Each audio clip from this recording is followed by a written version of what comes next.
Ladies and gentlemen, the session is about to begin. Please take your seats.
Ladies and gentlemen, the session will begin right now.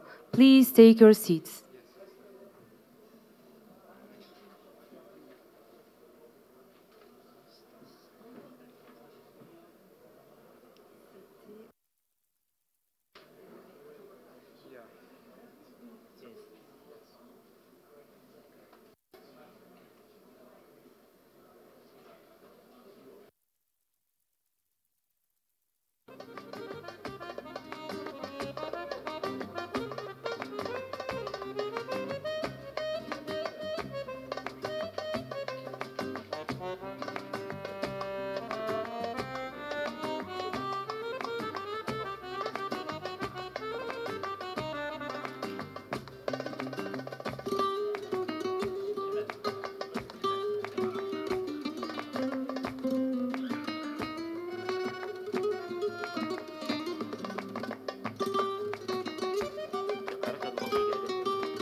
Ladies and gentlemen, the session will now begin. Please take your seats.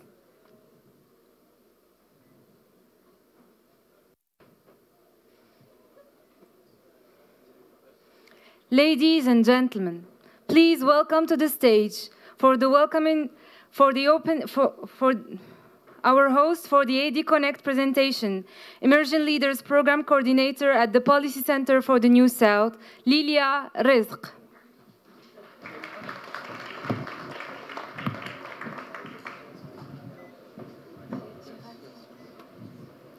Good afternoon, ladies and gentlemen. Welcome to the 8th edition of the Atlantic Dialogues Conference. My name is Lilia Rizk, and I work at the Policy Center for the New South. I invite you to take out your conference applications, your iPads, your smartphones, so I can walk you through this year's AD Connect. Is everyone following?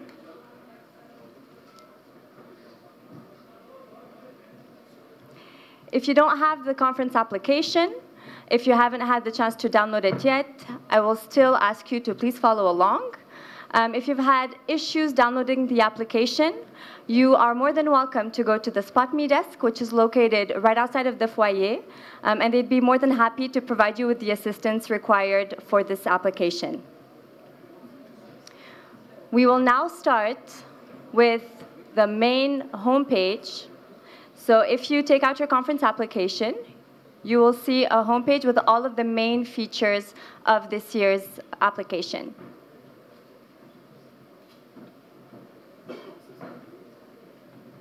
I will now walk you through the menu. If you open the menu, you will be able to see many different features. The first one that we will walk through together is the Atlantic Dialogues feature. When clicking on the Atlantic Dialogues, you will be able to see the agenda, the speaker bios, and the participant list. When clicking on the speaker bios, you will be able to click on a specific bio, have that speaker bio displayed, as well as all of the sessions in which that specific speaker will be speaking.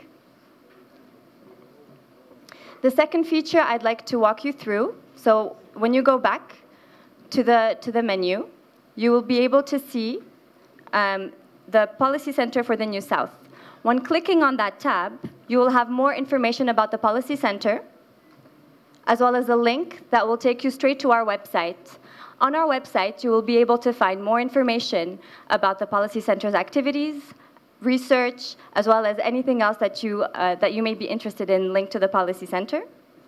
Speaking of research, as a think tank, research is at the heart of our activities. So when clicking on the research and analysis portion of the application, you will be able to see a selection of analytical production that we were able to upload onto this year's application. You're more than welcome to click on that or go all the way to the bottom of the link to see a link that takes you straight to the Policy Center's website. Over here, you have access to all of our analytical production. I would also like to highlight that in this portion of the application, you can find the Atlantic Currents link. The Atlantic Currents is the report that accompanies every single edition of the Atlantic Dialogues. There was a launch this morning at 11 of this year's edition of the Atlantic Currents. And I would like to take this opportunity to thank all of the contributors that include research fellows at the Policy Center, as well as Emerging Leaders alumni, Policy Center partners, and friends of the Policy Center as well.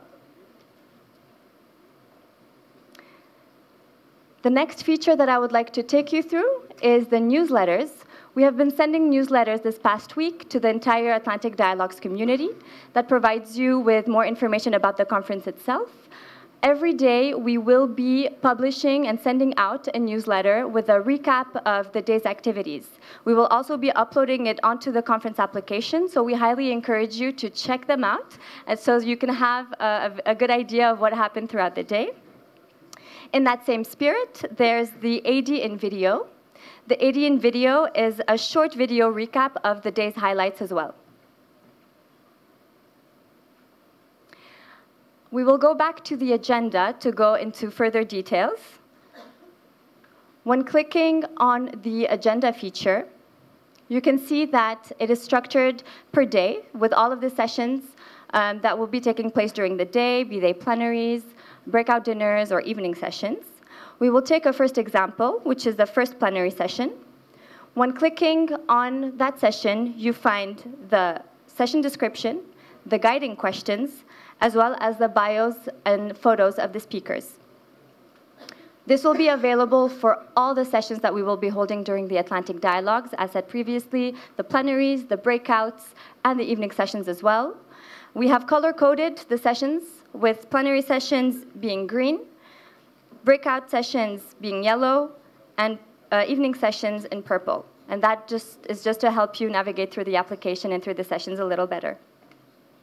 I would also like to highlight the bookmarking feature. You can bookmark sessions that are of interest to you. You can also bookmark participants or speakers, and this helps personalize the application for your interests and helps you find the people or sessions that are of interest to you a little bit more easily through the application.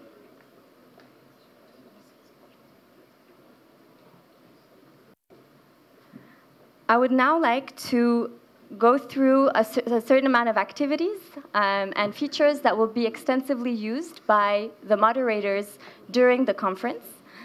We will go through the cloud and then the voting, so I invite you all to take out your application and to click on the word cloud. And I want you to let us know what you think in one word only. What comes to mind when we say the South in the time of turmoil? And you have 1 minute.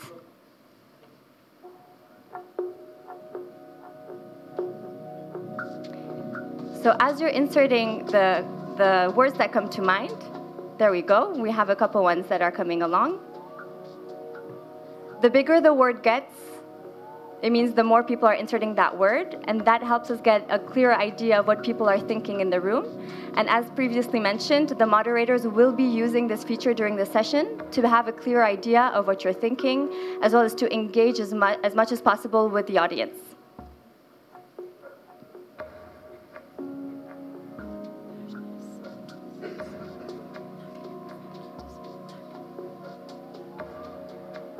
Opportunities, climate, inequality, Russia, development, more climate opportunities. So it's pretty positive. So your time is up. So this is what the word cloud will look like, and this is what the moderators will be using during the plenary sessions to engage with you as much as possible. The second feature that we will be presenting is the voting. So if you can click on the voting, it will look like the image that you have on the screen. And the question we would like to ask you is, how many nationalities are represented in the 2019 edition of the Atlantic Dialogues? You have 15 seconds to answer.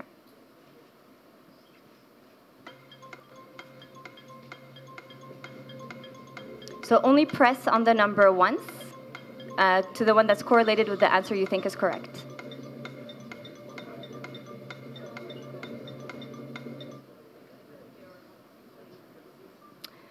Well done. So we have 65 nationalities represented in this year's edition, which shows the diversity of the group, and it's something that we try to achieve every year in the Atlantic Dialogues Conference.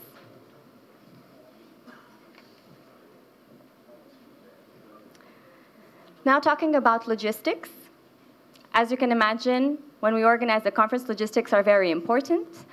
You will be able to have access to more information on the application about the hotel in which you're staying, the shuttle service, your pickup and drop-off times.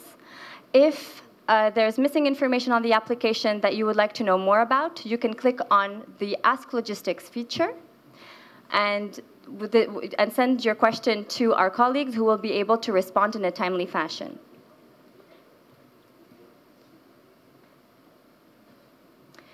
The next feature we would like to introduce is the discussion board. So the discussion board is a way for the community to engage by sharing pictures, comments, ideas, and we highly encourage you to use this feature to be able to connect as much as possible and to see what other people are thinking as well throughout the conference. And last but not least, you must have noticed that you have a QR code.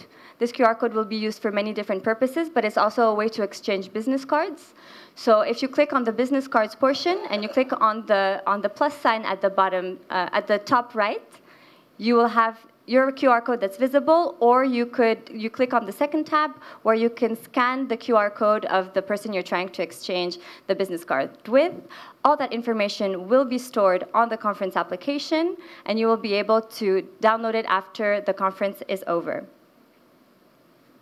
So now that we have gone through the application, we want to make sure that you have all the information. If you have any further questions, you're more than welcome to go to the Spot Me desk that's located in the foyer, so right outside of the ballroom. You can also come to all of the Policy Center staff who would be more than happy to answer any of the questions that you may have, and our lanyards are white.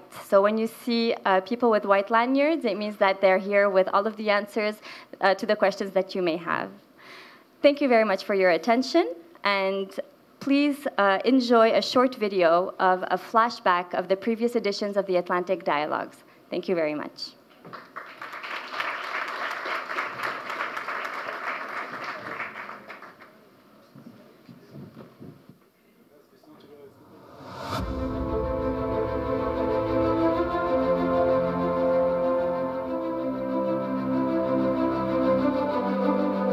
Came across us is really a huge gap in perception and indeed in vision. And I have to say it as such, between North and South when it comes to the Atlantic and the potential and the vision. How do we reset the policy agenda in this wider Atlantic community so it reflects the interests of these new powers and the common goals of all nations that border the Atlantic? Today about the empowerment that there is right across so many areas, so many communities. What value are national borders now, whether in Africa or in North and South America or elsewhere? So now when you are going home after this beautiful conference, you have two choices. Either you close the book, you say that I was really nice to be here, got a new friends, new perspectives, new ideas. But you know, the world is still bad out there, you know? What can I do? Or you change the page to a new page. And being here, I learned from all of you. You are some of the most creative and smartest people in the world dealing with issues around the Atlantic Basin. Connecting with communities at the grassroots level, trying to bring the knowledge of expertise in science, which we believe in, to local communities, all stakeholders to build together better policies by involving the populations. Africa is young. The rest of the world is aging. But we're ready to take on that challenge because we're ready to change Africa. We're ready to make sure that the millions of people of Africa will have the same opportunities. The potential of Africa with a very young population that is now being educated and is in fact really ready to play their role. I think to always expect the worst and hope for the best.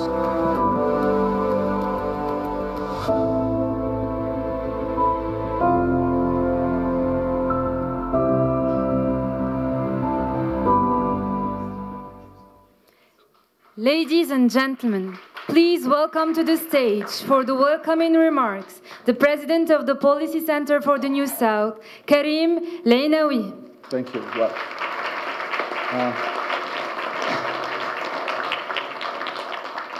Well, so many friends, welcome, presidents, ministers, ambassadors, president, directors, and most importantly, friends.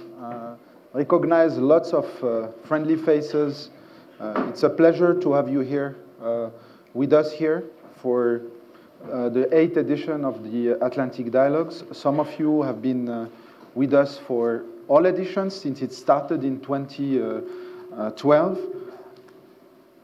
I have to tell you, this year is the most Can we reduce the echo, or you give me another mic? So all of you have been loyal to the idea, have been passionate about it. And when we started, the founding fathers, you saw them, Chairman Terhab and Craig Kennedy.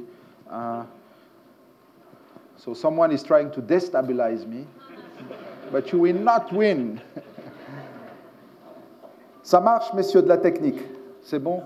Voilà, il y a un peu d'écho, c'est pas très agréable, but we make it work. So I was saying, so many friends, and also we're meeting at a particular time. I was just sharing with our friends, we have a small advisory board of the Atlantic Dialogues, and it happened just at lunchtime. And I told them I just traveled. I was in Sweden, I was in Italy, I was in France, and somewhere else, I don't remember. And the mood is very gloomy. So, and I came back very worried. I came back worried for a couple of reasons, but a central one is that dialogue is even more important today than it has never been. And I think what is very important here that we have created, I think together, we're just providing the platform.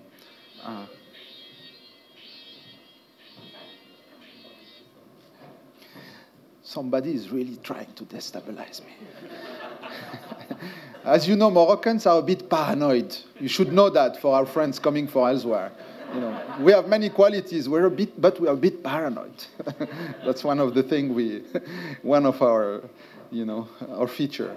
So I was saying, we should value our capacity to sit together in a civilized way with shared values,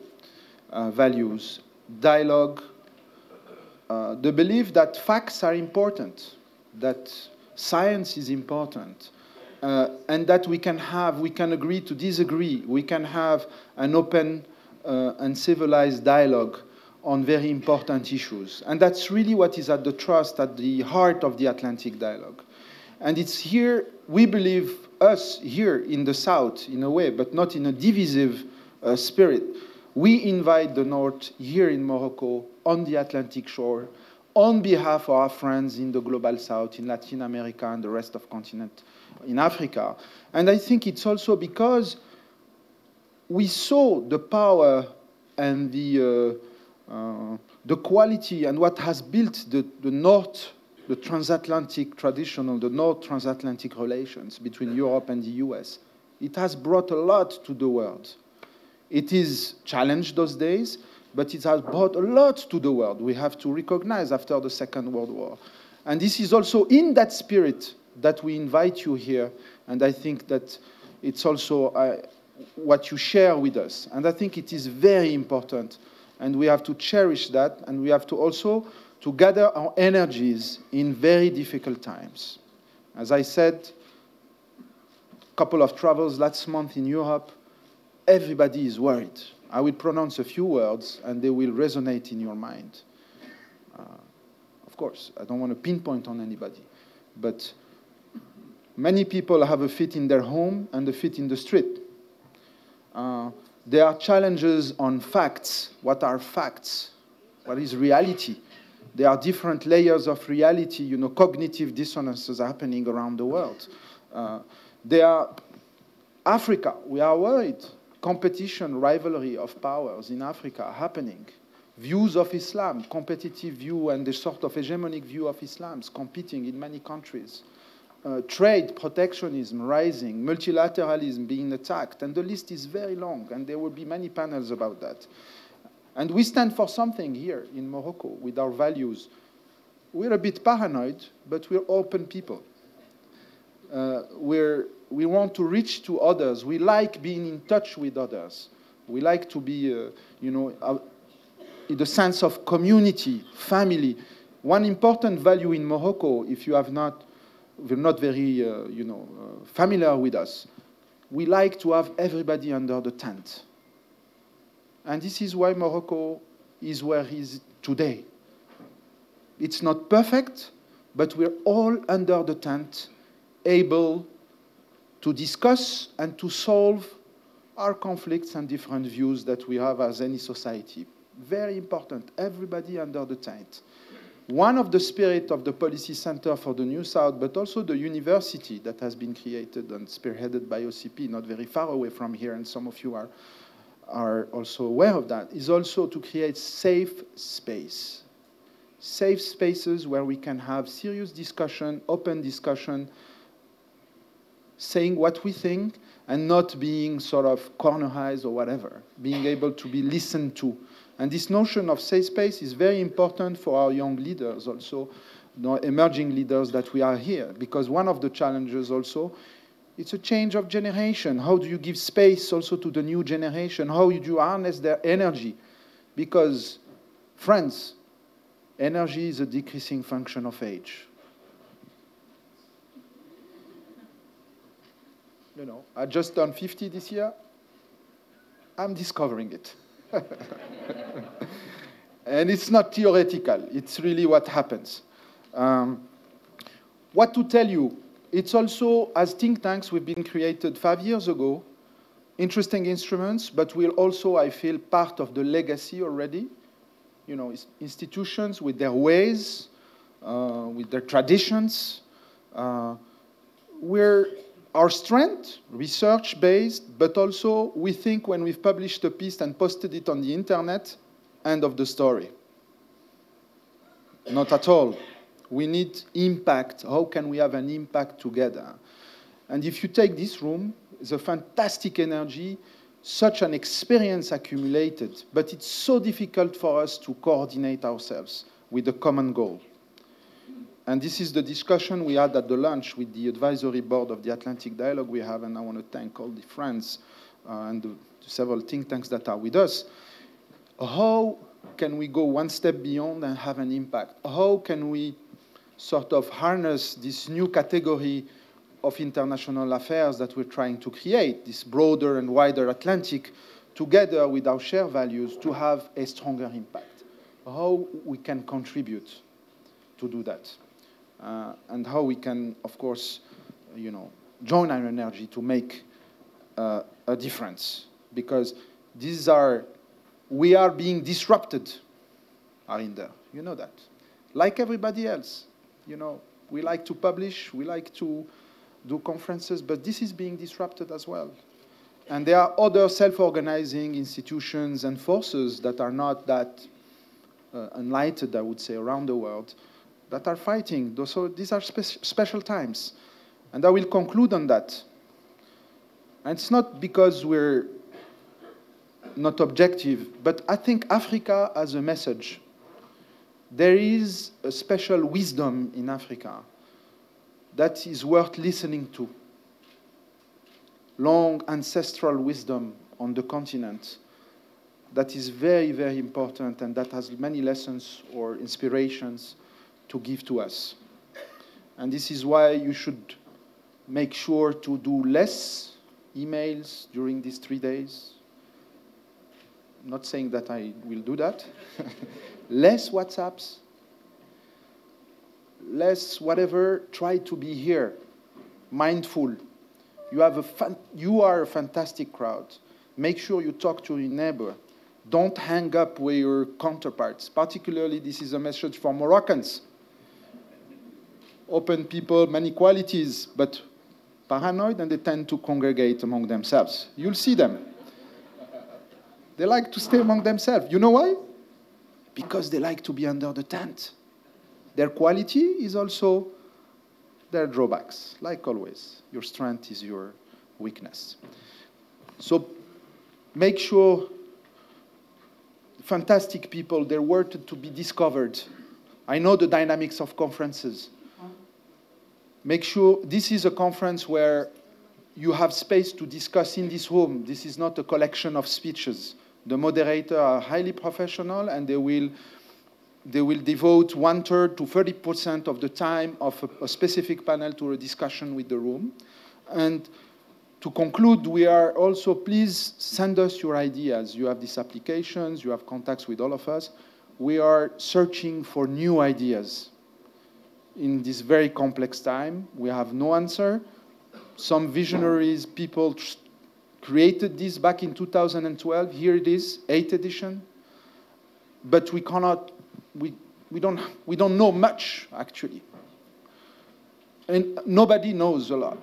But as a group, we know a lot, and we are strong on that. So let me again thank you heartfully. Thank you very much for being here. It's really a pride for us. And enjoy your next 3 days. Sink in the conference. Just relax. Stay here. Stick around. And you'll see. It will be a nice experience. So enjoy the conference, and I'll see you at the closing, inshallah, on Saturday. Thank you very much. So I'm supposed to introduce the next session. So Richard Liu is moderating the next session, but in between we must have a video. Ladies and gentlemen, please welcome to the stage the moderator for the opening conversation, journalist and news anchor at MSNBC, Richard Liu.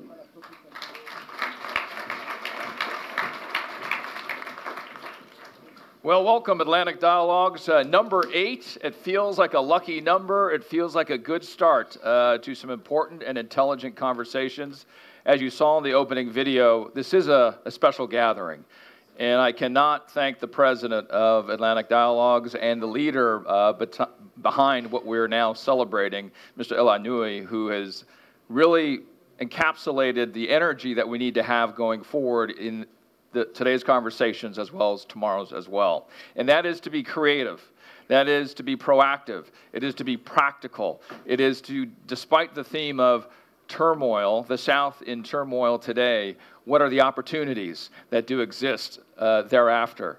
And what a great way to start today's conversations with our opening conversation. And for me, I was a little starstruck because as an old news anchor at CNN Worldwide, there was one leader's name I pridefully loved to pronounce in the newsroom and made sure everybody would say, do you know how to pronounce his name? Because it sounds beautiful. And it's a very important name if you're from the continent of Africa as well. And so today I get to share with all of you a conversation with the former president of the Federal Republic of Nigeria. And when we think of the name Olusegun Obasanjo, it means a lot to many in this room. So ladies and gentlemen, please give a warm welcome in our opening conversation to the former president of Nigeria, President Olusegun Obasanjo.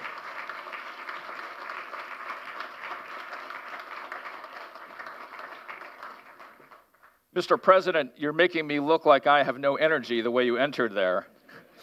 Richard, it's always a pleasure. It is, like I said, I was starstruck, Mr. President, and we must think about the very energy that you bring to our opening conversation here, and it starts with that which Mr. Aynaoui did describe to us. We are in a time of difficulty. We're not going to stay on that topic, because I know your point of view, which is that there's opportunity, and we cannot stay downtrodden. But first of all, describe to us what it is, this time of turmoil. Well, this time,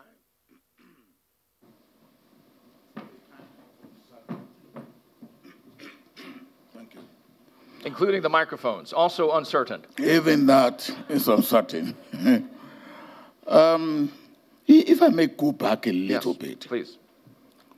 Then we will see why we are worried and why we should be worried, but we should not be unduly worried about the situation we are in. In the last century, within the first 40 years, there were 2 world wars. And that gave the world a jitter. And so what was the world looking for? The world was looking for peace. The world was looking for security. The world was looking for stability.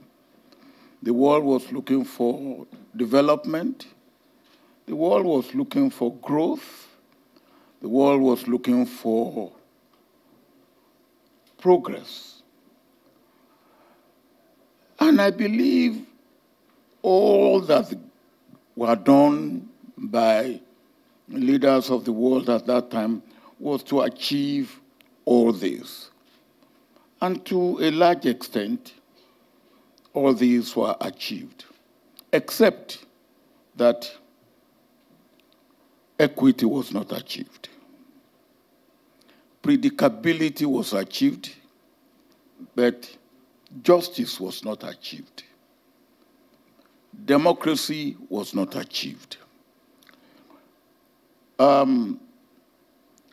So the world went on and started, after the United Nations was established, they started establishing and building other organizations, UNESCO, WHO. They come up with human rights and all that. And then we had a period of predictable stability, but it was not absolute security, because we had the nuclear powers, and what we were looking for was to make sure that no accident happened, bearing in mind that the line between sanity and insanity for human beings is very thin indeed. And we were trying to make sure that there would be no accident that will happen. All that happened, and then, but we did not get multilateralism. We did not. We got that's a quote right there. I think that's a quote. What we got was we got two poles. Two poles. And we got bipolar world, not multilateralism. But many thought we had multilateralism. Now, we must work towards multilateralism. When bipolar world disappeared, we then had unipolar world for a while. And part of what we are having now that we call uncertainty is trying to move us from unipolar world to a new world order or a new world situation. And you know, normally, when you are moving from one area which you know into a new one, there is uncertainty.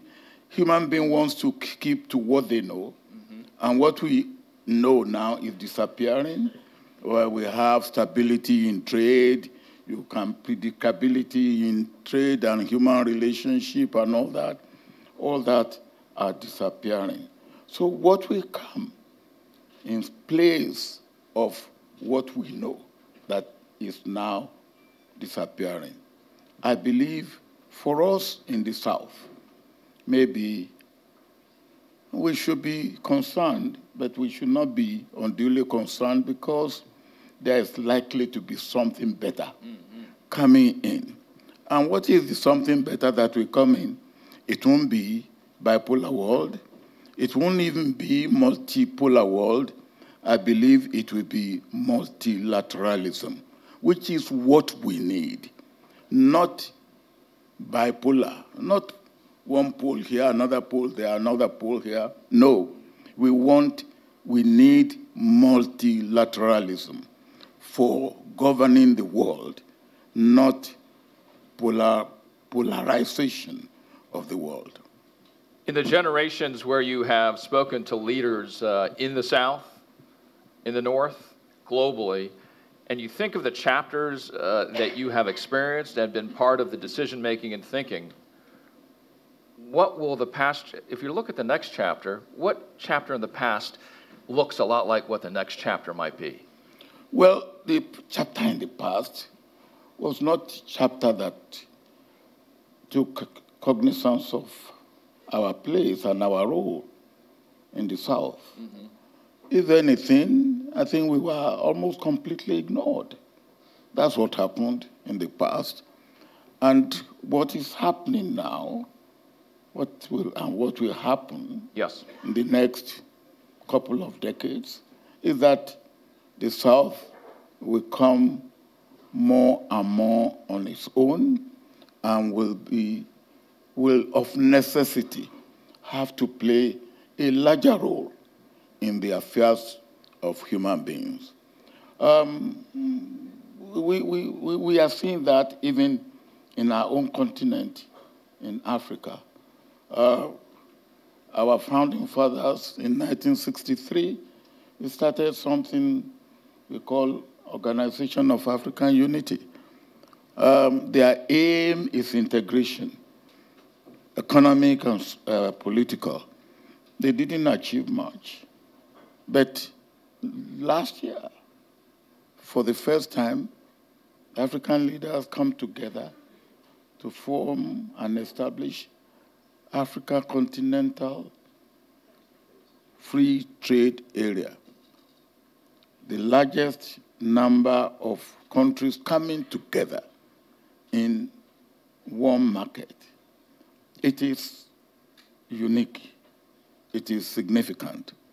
And if it works, and there's no reason why it shouldn't work, we will have a large market that will compare with any other market in the world. Now, when you have a situation like that, and you have China, you have India, you have Europe, you have America, I think you are talking of multilateralism, which I'm talking about, not polarity. I said in jest, I also said in seriousness in the newsroom when I was working at CNN why your name was so important. It is what you defined during a period, an era of leadership in the South.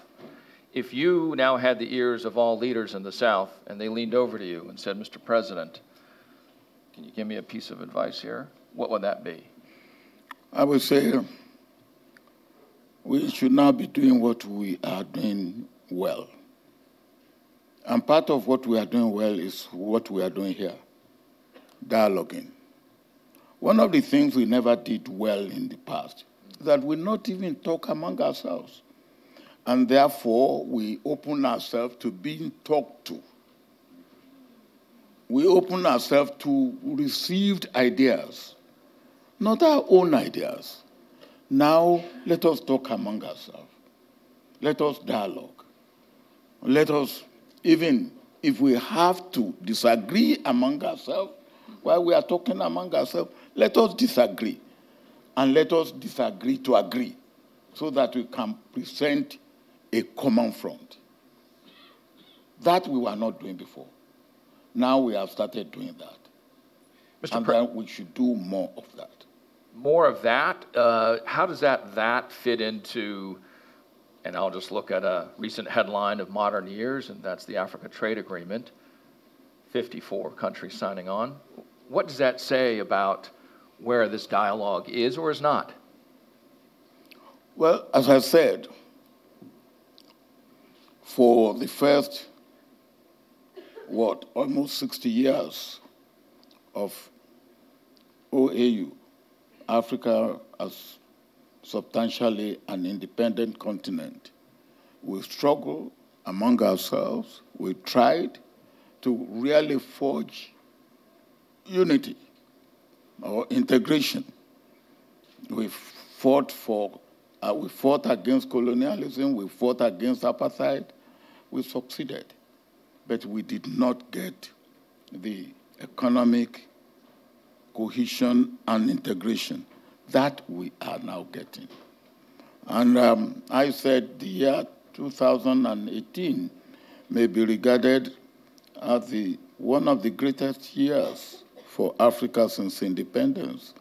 A number of things happened that year. One, we have this thing that we call open sky, which means if an airline from one country is going to another country, it doesn't need to go and sign a number of agreements. That's number one. Number two, we started something we call intra-African trade fair. We've never had that. And it's going to be every 2 years. We had the first one in Cairo last year. Next year, we are going to have the next one in Kigali. Where the third one will happen, I don't know. Maybe here, I don't know. It can be anywhere. Now, that is very good. Mm-hmm. The third thing was that we now are talking of common passport. And some countries, before we get to the common passport stage, say, well, look, you get visa on arrival. And many countries have introduced that. And then on top of that is the African Continental Trade, Free Trade Agreement. So these are good. And they are, in fact, for me, and I believe it should be for all Africans, something that we should be proud of and something that we should work at. We shouldn't say, yes, we have signed agreement. And for the first time in Africa, we signed an agreement. Within a year, it has been ratified. We have got enough ratification for the agreement to be launched. So the agreement was launched. And by 1st of July next year, African Continental Free Trade Area Agreement will go into operation. And we still have a long way to go in the area of providing infrastructure, in the area of protocols that have to be harmonized, rule of origin and all that. But let us make a start. And we are making a start. And it seems like it's a counter-narrative, isn't it, certainly, Mr. President, when you look at what's happening in the South. When you think of multilateral agreements, those are going by the way of the dodo. They're disappearing, where when you look at the continent of Africa, it's now implementing a very wide-reaching agreement that involves 1 billion people. Well, I think it's good. That's part of the reason why I say what is happening is good. You see, you have to break the egg to get omelette. What we are trying to get is omelette. And to get omelette, maybe the old order has to change. And the old order is in the process of changing. Again, before it gets done, before you get it done, it gets a little bit darker. Okay. So what you are getting, which we call uncertainty, turmoil, I think they are there. But maybe we need to get that disruption, that change for us to get an omelette from the egg. Okay, I like this because I love omelets. How many eggs must we break? Do we need to see more? In other words, more turmoil, more uncertainty, more eggs being broken? I think the eggs that are being broken now, maybe we won't get many more broken because if you see the way it is going, China cannot be taken for granted. And that has now been proved. Europe is becoming more and more self-confident and looking for its own security without looking too much up to a big brother beyond, on the other side of the Atlantic. I've talked about what is happening in Africa. I believe that all these happenings are good for the world. But the big egg is the next financial crisis, is it not? Do you need that egg to crack? Nobody wants it, but might you see that in the immediate future? What do you mean? The next financial crisis, before you can actually make the omelet. Do you need to add that egg? I think what happened in 2008 has taught everybody a lesson. Okay. And he's taught everybody a lesson, and it made us to be conscious that nothing should be taken for granted. Got it. Conscious that nothing should be taken for granted. Certainly, certainly. Okay, so let's say that's the only egg that needs to be broken. We really did not rehearse this analogy. We did not. What are the other ingredients that go in the omelet then? For us to get the omelette. Yeah, because we got after the egg. We cracked the egg. We got it in the skillet. It's burning. Throw in. What are you throwing in to make it? You know, you can get plain omelette. Yeah. Whereby you don't even put onion, you don't put any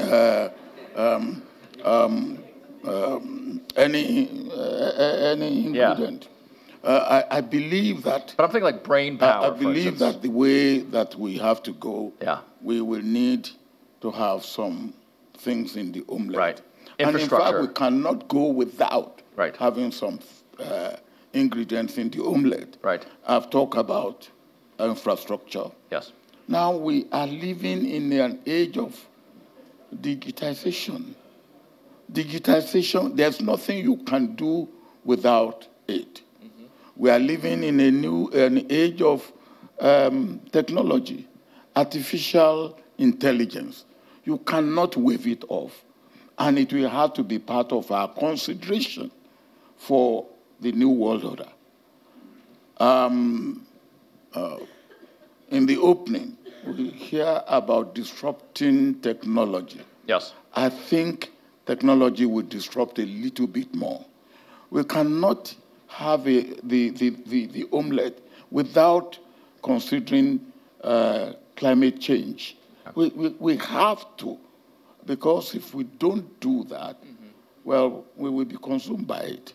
And for people to say that, look, climate change is the imagination of scientists, I think that is the probably I would say the most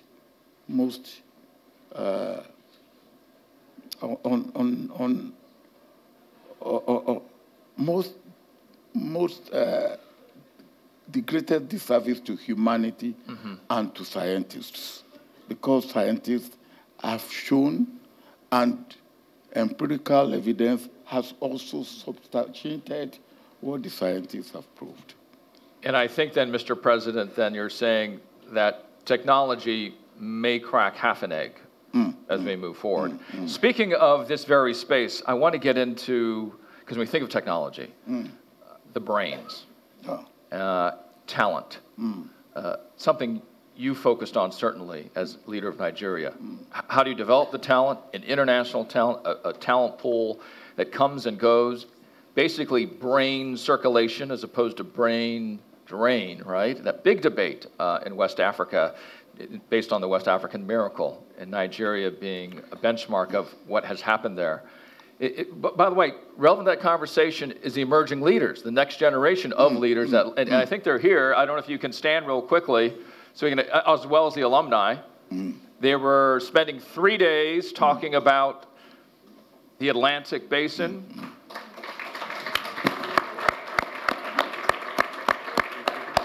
The alumni, are they not standing either? They lost their legs today? Okay, yeah, I see you, so you can't hide. All right. And part of the conversations that we had, Mr. President, is, well, do I stay? Because I kind of have 2 feet, one in Africa, one in another country. And, you know, do I hop back and forth? Do I stay in one or do I stay in the other? And so how do you deal with the idea of moving past uncertainty, moving past turmoil, and you have a very capable workforce now coming out of Africa? I think one of the things that technology is doing is that I don't know how long for, when offices will be less important, and what will be more important is your laptop and what you have here. And we are getting to that by the day. So it doesn't matter where you are today. What matters is your intellectual property and how you can deploy it. Only yesterday I was at a meeting in a city north of Nigeria, in Kaduna, and I met 300 young people in what they call Tech Hub. And it was financed by World Bank and Rockefeller Foundation and another group. And what are they doing? They are learning and acquiring skill on digitization. And some that have gone through the process have now become what we call outsourcing. So you now have people, organizations in America that are using Nigerian base, and even they teach them how to speak with American dialect, so that when they speak on in this outsourcing, they appear to be American, but they are speaking from Nigeria. Now that is the sort of thing that is happening, and with that type of thing happening, you see, these people. I was telling them yesterday. I said, look, I was BBC. They say, what is BBC? I say, I was born before computer. And and I said to them, you are digital babies. I never had anything about digital when I was growing up. You grow up with digitization. And that must not be taken for granted. The world is changing. And what is important is that this new world, Africa is going along, moving along with it.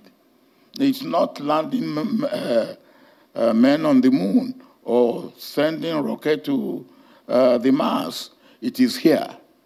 And our people are becoming part and parcel of it. As we finish up our conversation, and I wish we had hours to speak, Mr. President, we have a couple of quick questions I wanted to ask you. You talked about technology. What is your favorite tech device? What do you love to use? Let's see what he pulls out of his pocket. Okay. No brand associated with, but you are now post-PBC, I guess, huh? You and I were talking earlier, and there's a reason why I'll bring this up again, Mr. President. What does your name mean? Yeah, Olusegun means God wins. God wins. I don't know, my mother thought that I overstayed in her womb.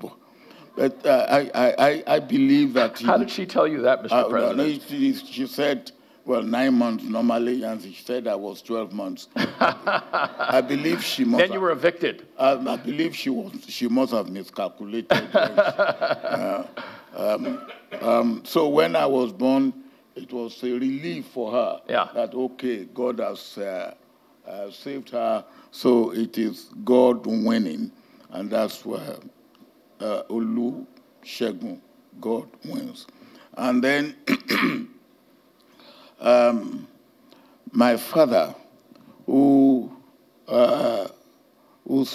mother died when he was young, and of course, and I got married, had a baby, and the first child happened to be a boy.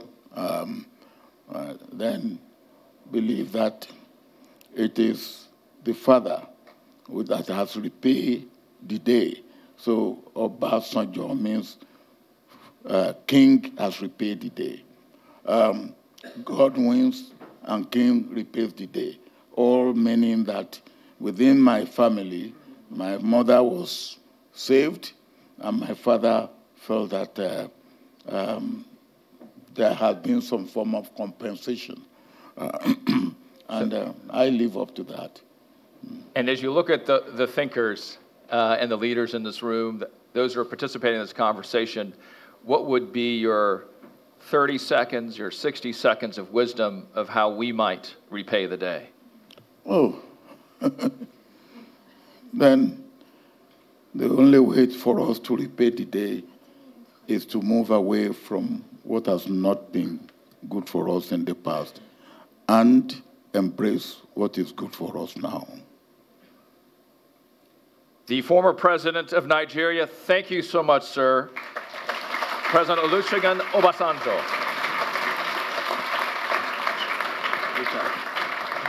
Ladies and gentlemen, we will now watch a short video. Thank you.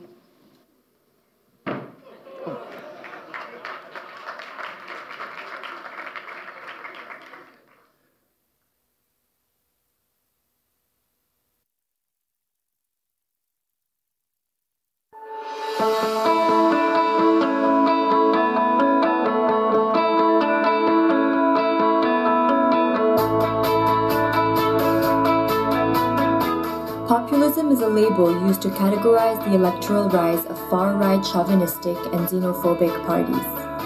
Populist leaders try to establish direct communication with the people as they act as the only source of political legitimacy. All other political or social actors can either follow their lead or be considered as enemies of the people. The digital revolution and its ubiquitous interactive social media have strengthened this global trend. Emotions have displaced debates, programs, and even traditional political representation. Is populism the new normal in national politics? How can remaining national and international institutions manage a presumptive crisis of populism? Can democracy survive in the age of social media and permanent personal interactions?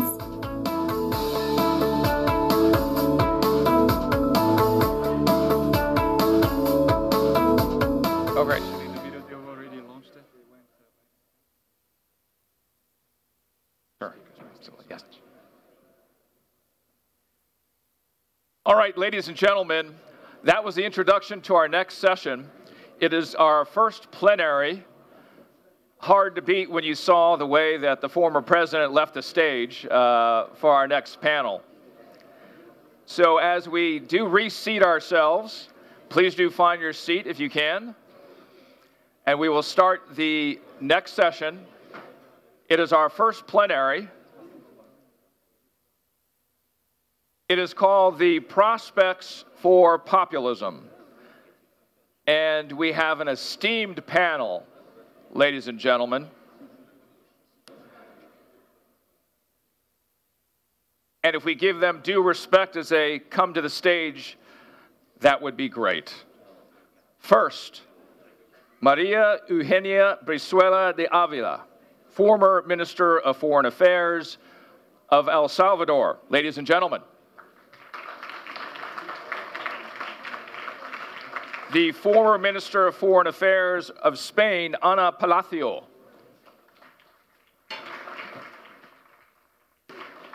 Peter Pham, United States Special Envoy for the Great Lakes region of Africa. Thank you. Paulo Portas, former Minister of Foreign Affairs, Portugal. Ignacio Walker, former Minister of Foreign Affairs, Chile.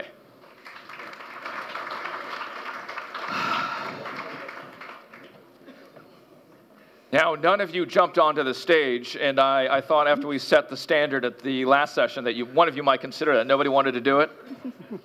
All right, very good. The prospects for populism. Now, let's start with the very idea of the title of our session today. Not necessarily an easy topic overall, but I'll start with this. The idea of populism, is that the new normal? And that very question, of course, has a lot of meanings to it. And I'll start with you, Madam Minister Brizuela de Ávila. Definitely, to me, it has become the new norm. And if I go back first to thank the people from the Policy Center for the invitation and the opportunity to be here. It is a magical place for the interchange of ideas and for bridging our nearness across the Atlantic.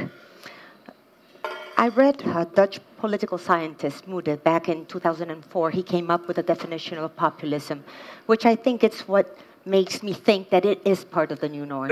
Because it's not a true ideology. It's a very thin ideology that thus needs to piggyback ride on others. And that's why you find populism all the way from the spectrum on the left to the spectrum on the right. And it's the basis that it has is very simple, is that there is a division in society that juxtaposes the people, which are supposed to be good, and the elite, who are supposed to be taking advantage of them.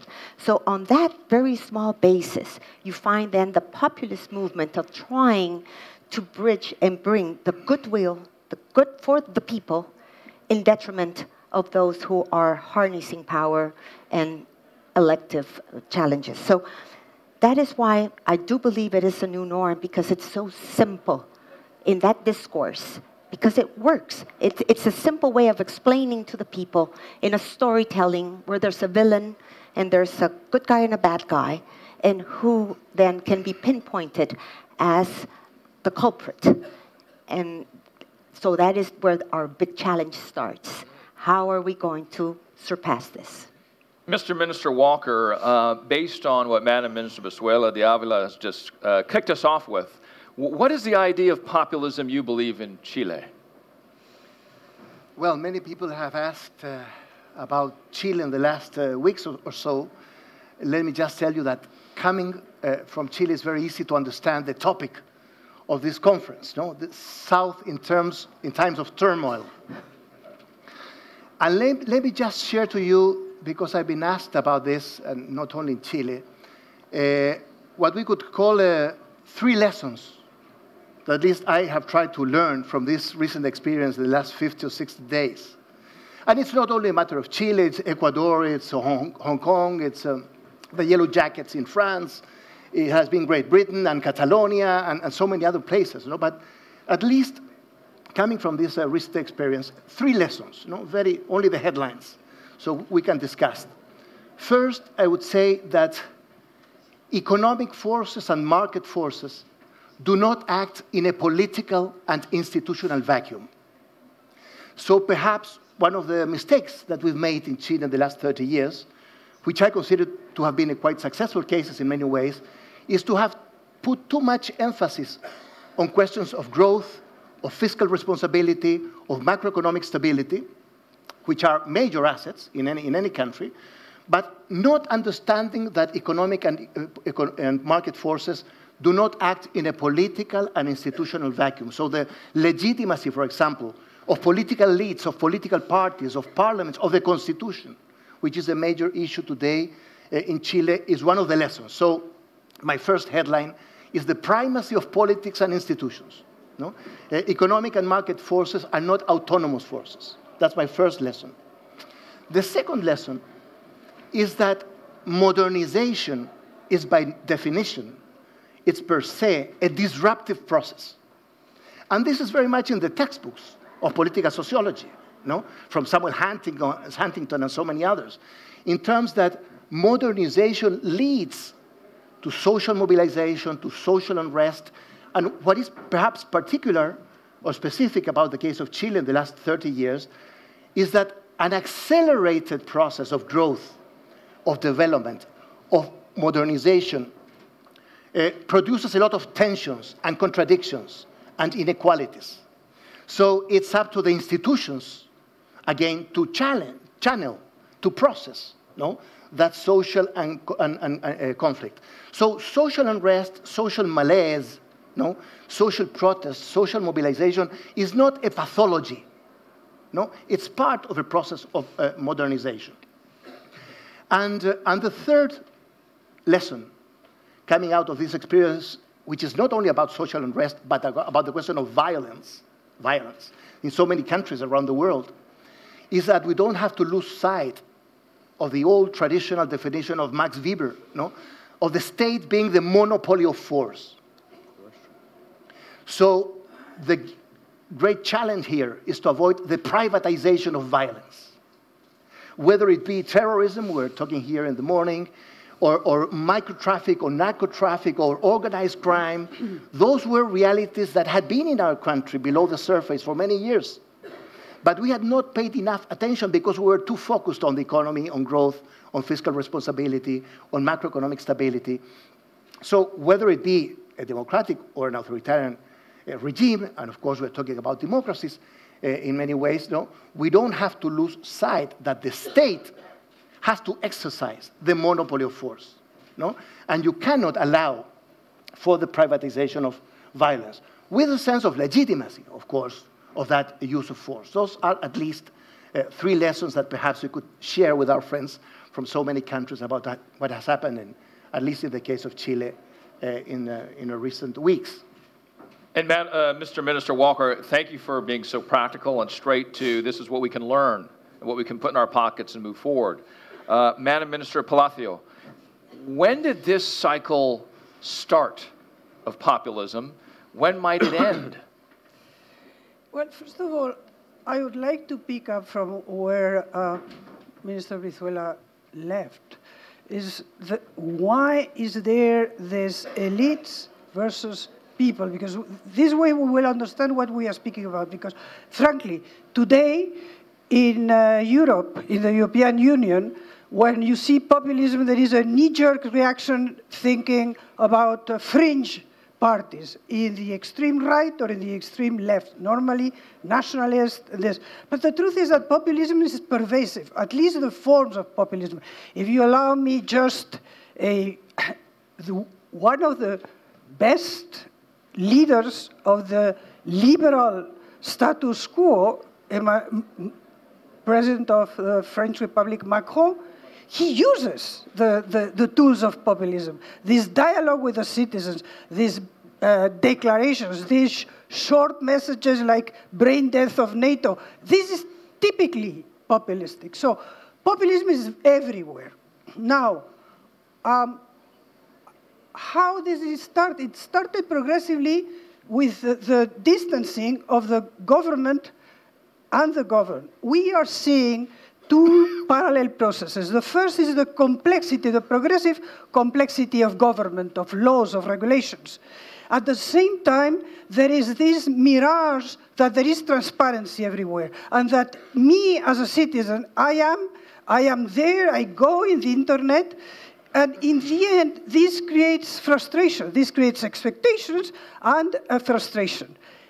And this is the origin, because at the second parallel process is that les corps intermédiaires, the intermediate networks, the president of the policy center mentioned 2 things. This idea of time to speak, open, broad dialogues. Well, from extended family to this idea of neighborhood, to all this is broken. The citizen encounters himself or herself more and more as an island. And an island that paradoxically is connected on very narrow topics through the echo chambers of the internet or through just being interested. We miss this, and this is a process. So we need to see how we can revert this process of isolation. That has a consequence too, is that our citizens, more and more, have a relation. In Chile, it was clear, a relation with the government as consumer versus service providers, with entitlement. I'm entitled. Nobody took into account that the Chilean last governments took 30–40% out of poverty? No. 40 to 10. For 30% out of poverty, which is fantastic. It's kind of Chinese figures. Because this, frankly, no. But because in Chile, not in China, in Chile, because of the system, because of this liberal democracy system, this provoked an entitlement of, I am entitled, I have a right to. So this is the origin. It manifests itself in very different ways, and I mean, you will ask me, but just in case, I leave it here. Keep these these networks, keep the extended family, follow the advice of the president of the policy center. Take the time to speak, not to be isolated in the web. Take the time to relate in a broad sense, and frankly, just assume that being a citizen has also responsibilities. Last, Max Weber. There is something that comes here. Populism is linked to what Max Weber called the rational legitimacy. Us in the European Union, we have been very blunt on this idea that the rational legitimacy, traditional legitimacy, is to be kept. This is this idea of the wisdom in Africa. There is this traditional legitimacy through old structures that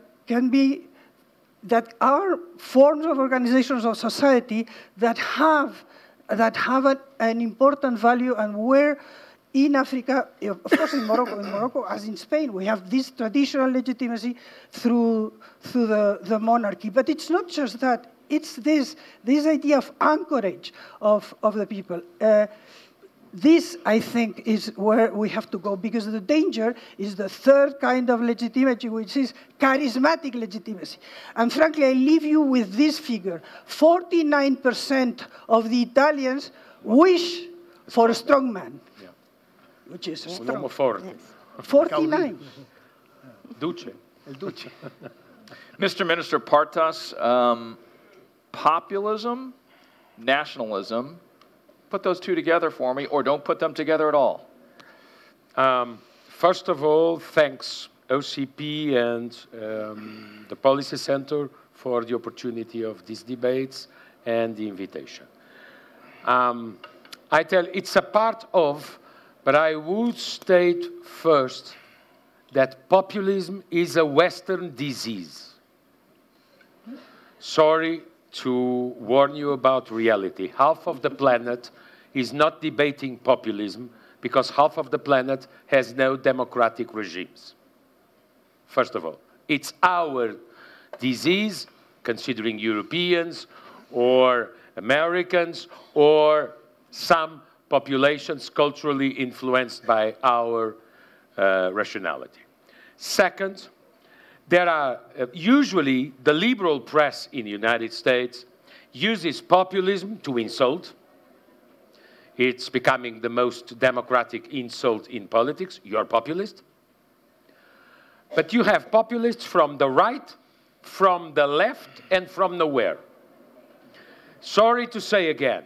Okay, Donald Trump is a populist, Boris Johnson is a populist, and Salvini is a populist, and Viktor Orban is a populist, and Podemos in Spain is not a populist, and Hugo Chavez was not a populist, and even more provocative, Bolsonaro is a populist. Yes, but Lula was also a populist, because he used the national budget to new caciquism, which is paying the voters.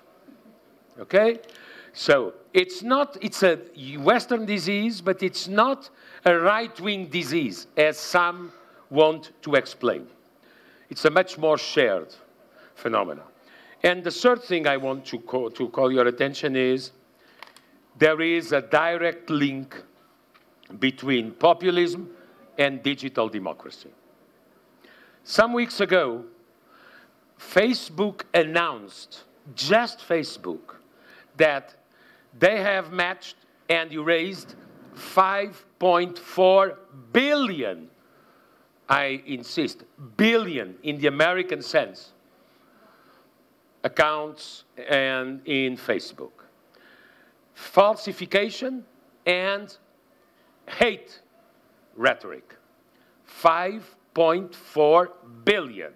If it would exist an authenticity link between profiles and citizens, it would be 60% of the global population or 70% of the global population. This is an industry of manipulation, falsification, violence, extremism, and they act, and this is my point, I prefer the limits of representative democracy to the virtues of direct democracy.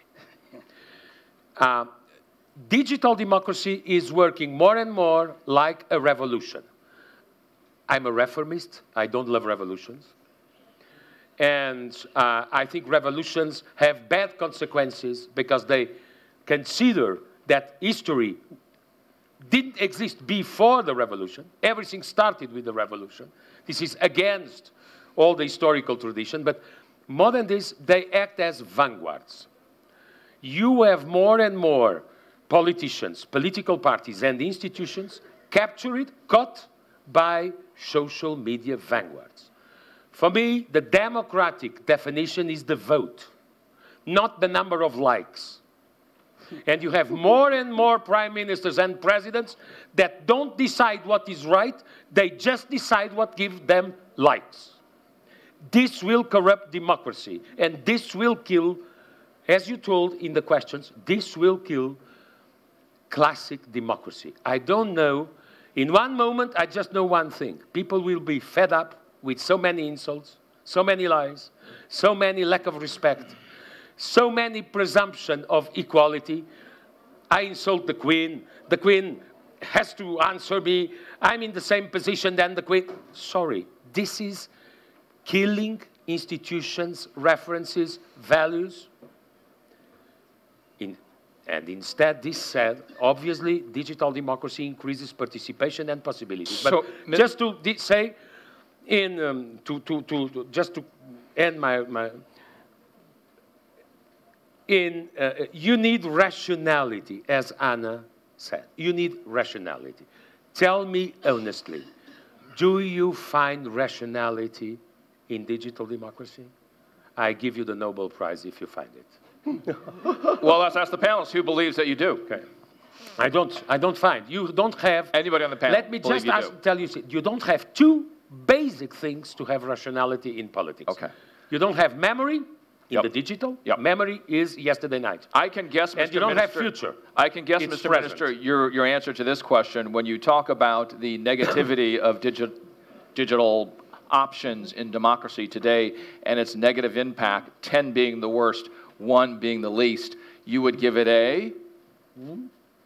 If you were to say how damaging this is when we talk about digitization or the digital distribution methods of messaging, of canvassing votes, if 10 were the worst in terms of how bad this is, 1 being the least and potentially good. In the Western world? Yeah. 6 to 7. 6 to 7. I would say, and I'm being cautious. All right, 6 to 7. What would you agree. You put 6 to 7 as well? 6 to 7. Again, the severity, the impact of tech and digital, 10 being the worst, of impact on, negative impact on democracy, 1 to 10. This is a technology. It's an instrument. It depends on the resilience of the individual that is in there. What number would you give it? Well, I won't respond because I think that it's a wrong, that's fine. question. I would definitely go way more positive. I do believe that digital can be and increase the participation of the people. So you'd give it a 2 or 3? Yes, I would definitely. I was teeing this up for you, Mr. Pham, to react to the very idea of when we talk about digital democracy, of things like Facebook and Twitter, Instagram and the rest, what their impact has on democracy. So we got the views from your other panelists, now you can react. Okay, thank you very much, Richard. It's a pleasure to be here, honored to be with my friends and colleagues here on the stage, and thanks to our hosts at OCP and also the Policy Center for bringing this unique group of people together. I think it's a unique forum, and delighted to be here. I need to say at the start that I'm here speaking on my personal capacity and not for the U.S. government, and so I'm an academic and a political scientist, so this is a topic I'll dive into in that capacity. My answer to your question about how I'd rate digital, I would say I would put it at a 5, because I agree with Anna. It is a powerful force for good. We've seen it in numerous places, most recently in East Africa, in Ethiopia, in Sudan, as a driver for positive change. And yet we see places where, let's be honest, it's a driver, as Mr. Portas says, it's a driver for chaos and for lack of rationality. Yeah, but, you know, we talk about populism. It's a word, I think correctly said, that's tossed around. And a good friend of mine, academic colleague, Colin Duke, who teaches at George Mason University, has a great little line. He says, populism generates more heat than light. And the debate about it gets very heated, whether you are from the right or the left. And yet, I think we make two mistakes when we talk about populism. One, we take it too seriously. We invest it with a power, a magic that doesn't belong to it, because it doesn't have that sustainability. On the other hand, we take it not seriously enough, because behind all the fermentation, behind all that, there are two things that are driving this, I think. One, the profound structural changes that have taken place in post-industrial economies. The knowledge economy, the rise of knowledge and technology, the technologies of automation, global flows of labor, goods, people, and capital, the relative decline of traditional manufacturing, the migration crisis in many places. All these have driven economic uncertainty. Now, we're all largely in this room, I speak for myself and others, we're fortunate. We're not directly impacted or threatened by it, but many of our fellow citizens feel differently. And the other thing we don't forget is that there's cultural upheaval. Many of us embrace progressive values, liberal changes, the opening of our societies, multicultural. We relish in the diversity. And yet for others, it's very discomforting. The post-modern era shakes people at their core. All this is challenging, and we don't give that enough weight.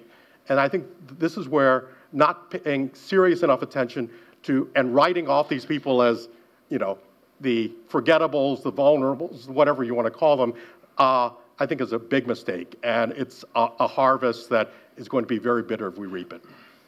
I thank all of our panelists for the opening remarks. They were swift and to the point. I thank you so much. I joke, of course, we got a lot of meat to discuss and think about.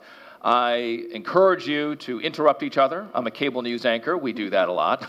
I also encourage you to be productive, though, and to the point if we can. To our audience, so a quick question, and you can actually, you can go to your phones right now, and the question to you, this is a word cloud, so that we can make sure that we're covering all of our collective thoughts here as much as possible. The question to you is, what is missing in the conversation on populism? So if you go to your phones right now, enter in your thought on what's missing in the conversation on populism. And we'll give you, I believe, 60 seconds to go ahead and do that.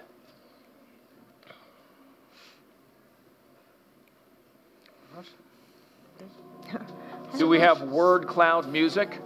Russia. I don't it's know not why. democratic. They don't care about it.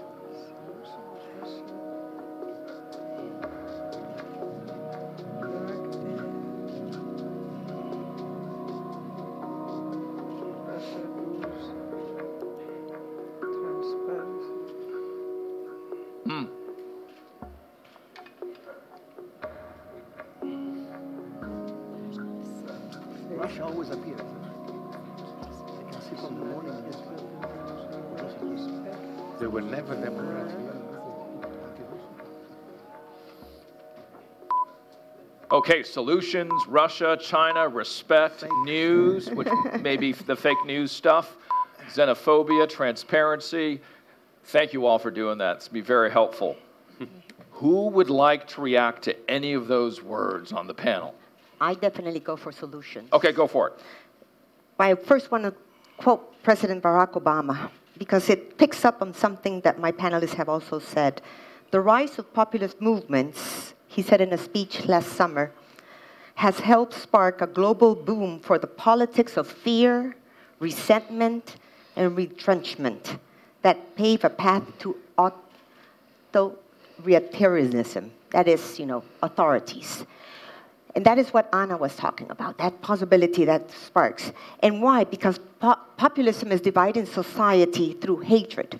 And it breeds on finding those gaps in democracy in which we have not been able to deliver on what is promised. So if I look at the possibilities of solutions, solutions have to come especially not on anti-populist agendas, but on more ideological agendas, on educating our people, on being even more transparent, on taking advantage of technology the way that it is presented, that we can thus communicate even better with our people. That's what I wanted to say. Focus on solutions. Okay, yes. Thank you so much. I would like to focus on solutions as well, because I have said, and in fact it's underpinning what Minister Brizuela has said, is that what we miss is the translator of a very complex conversation of governance to the normal people that feel frustrated because at the same time they have this mirage that they are entitled and empowered to be there. Now, I think that we have to restore, keep, and create these networks, these ample networks that are not sectorial, that are not just unidimensional. It's very interesting, and a study by Edelman on trust. Edelman, the big communications company, the American company, and speaking with them, they were a bit surprised that more and more the place where individuals put their trust is the business. And if you see, not having parties, not having unions, not having real family in the West, because I fully agree that this is mostly a Western, because it's linked to this rational legitimacy that I was speaking, they put on business. So, a silver lining. We have seen in June the Business Council in the United States understanding that business is about much more than having benefits, that it's not the shareholder, it's the stakeholder. So what we are seeing there is a network that did not exist, because on the contrary, the business was a very sectorial, unidimensional, just being expanded. So I would be optimistic. Education is fundamental, but education in the sense that it was mentioned about wisdom. It's not know more things.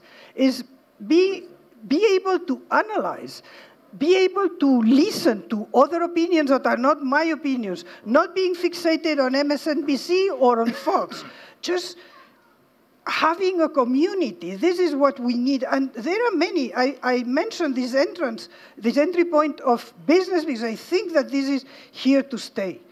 And this is part, not of the, I don't see this in terms of hatred. I see it in terms of isolation, of frustration, of malaise, of longing, and you want America first, and you want my Great Britain back, because you feel insecure, and because, frankly, along the lines of Portas, the same that are feeling this are losing the world. The world was Western. The world is not any longer Western. So these ads are angoisse.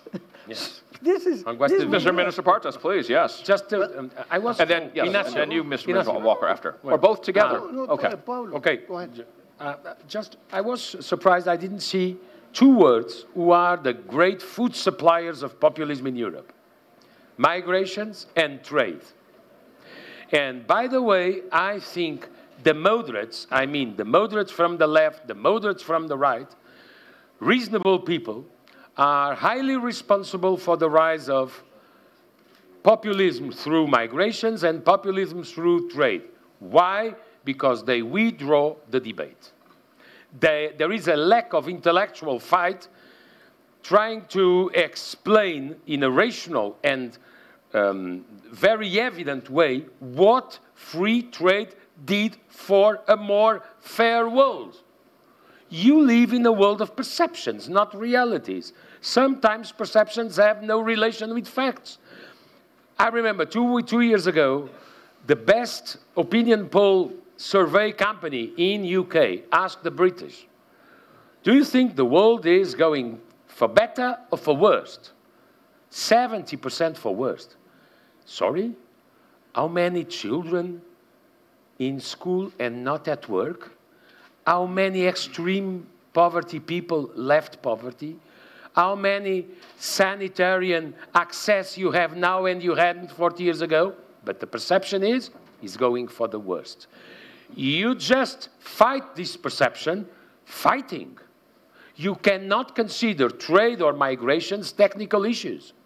They are political issues. By the way, in Europe, fair to say, as we all know, we are becoming an old continent. In 2040, the average age of an European will be 49. The average age of an African, 20. We need, with these demographic rates, Europe needs, obviously, migrations. You need demographics and migrations. But you just cannot say the word migrations in the current situation in Europe.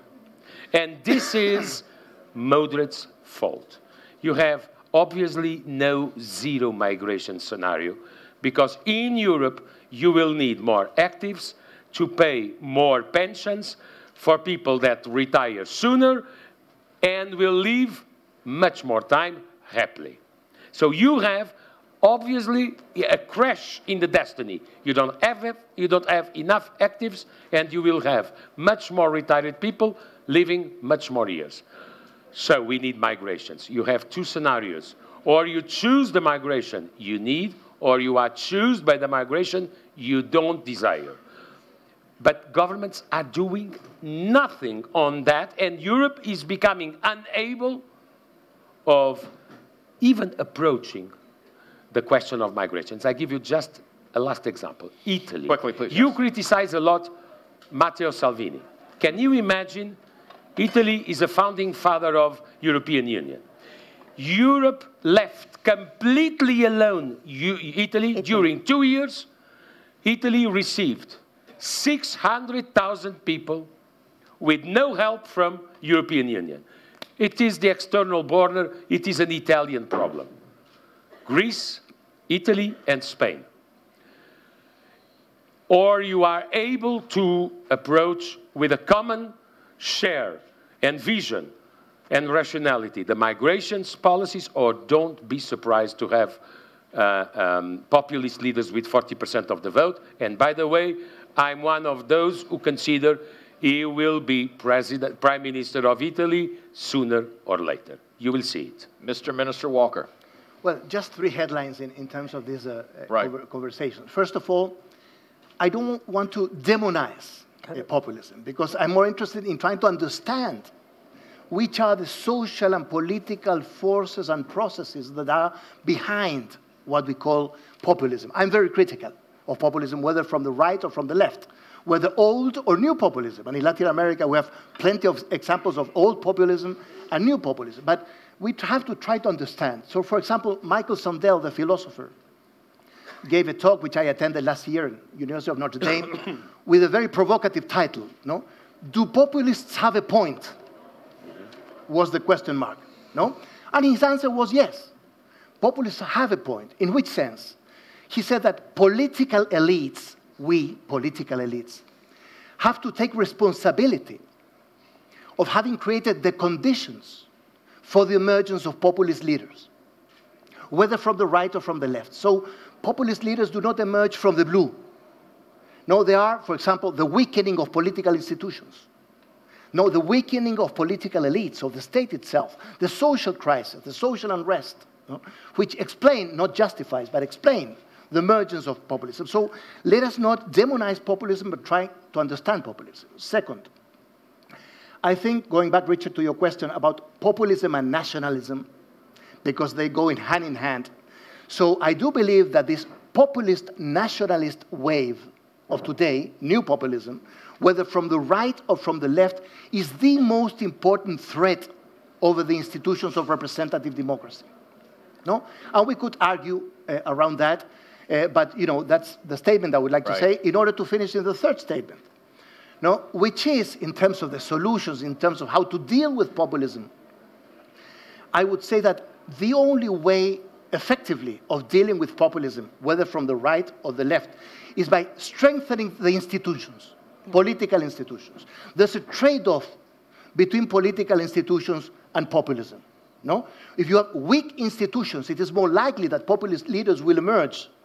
If you have strong institutions, strong political parties, strong political elites, strong states, channeling, processing this social unrest, it will be less likely for political leaders. So rather than blaming populists, and I'm very critical of them, I insist, we're all very critical, I would say that the positive response, no, especially in terms of representative democracy, or what I call in my book on democracy in Latin America, democracy of institutions, belonging to the tradition of representative, constitutional, and deliberative democracy, is the solution to what appears as democracy of caudillos, strong men, no? Belonging to the populist, plebiscitary tradition of democracy. In one sentence then, Mr. Minister, how would you describe, because you said there was an old populism and a new populism. Yes. In a sentence, what is the old populism? Well, the old populism in Latin America emerges in the 30s and the 40s vis-a-vis the crisis of oligarchic rule,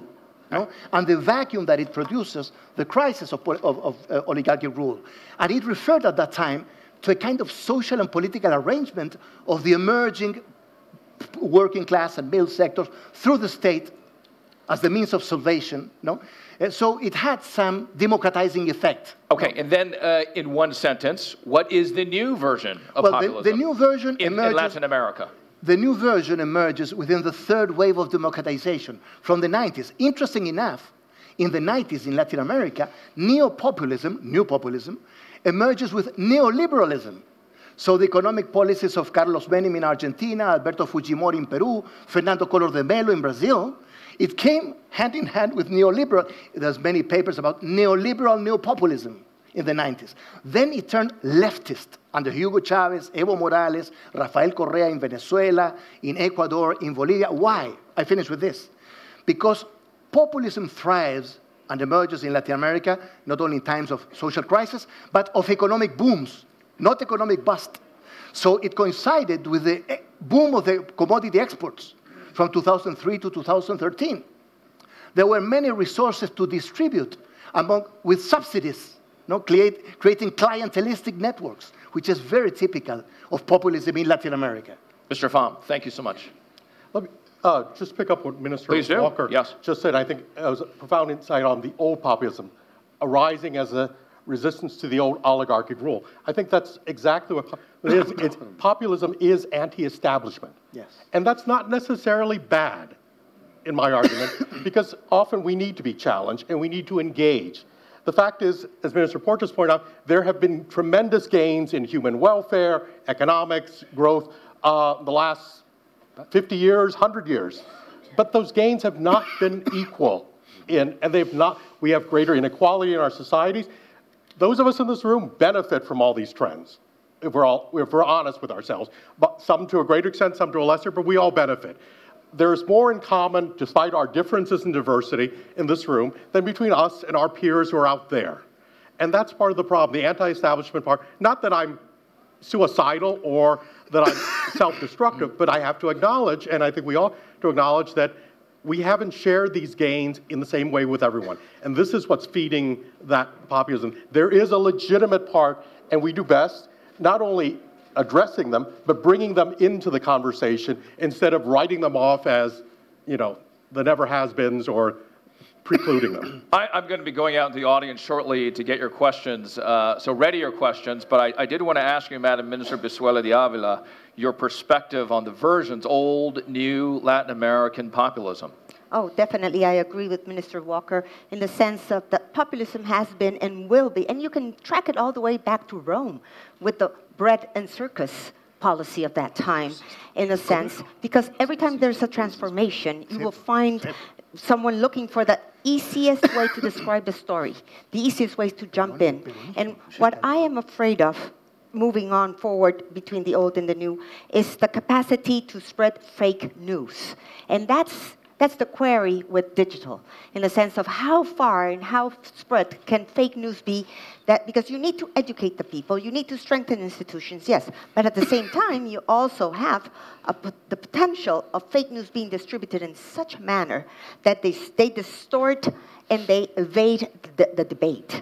And that way is, how do we move forward in instituting then the more democratic institutions and educating our people in a sense of being able to thus better cement democracy? Right, I'm gonna grab a mic and I wanna definitely, who has a question in here?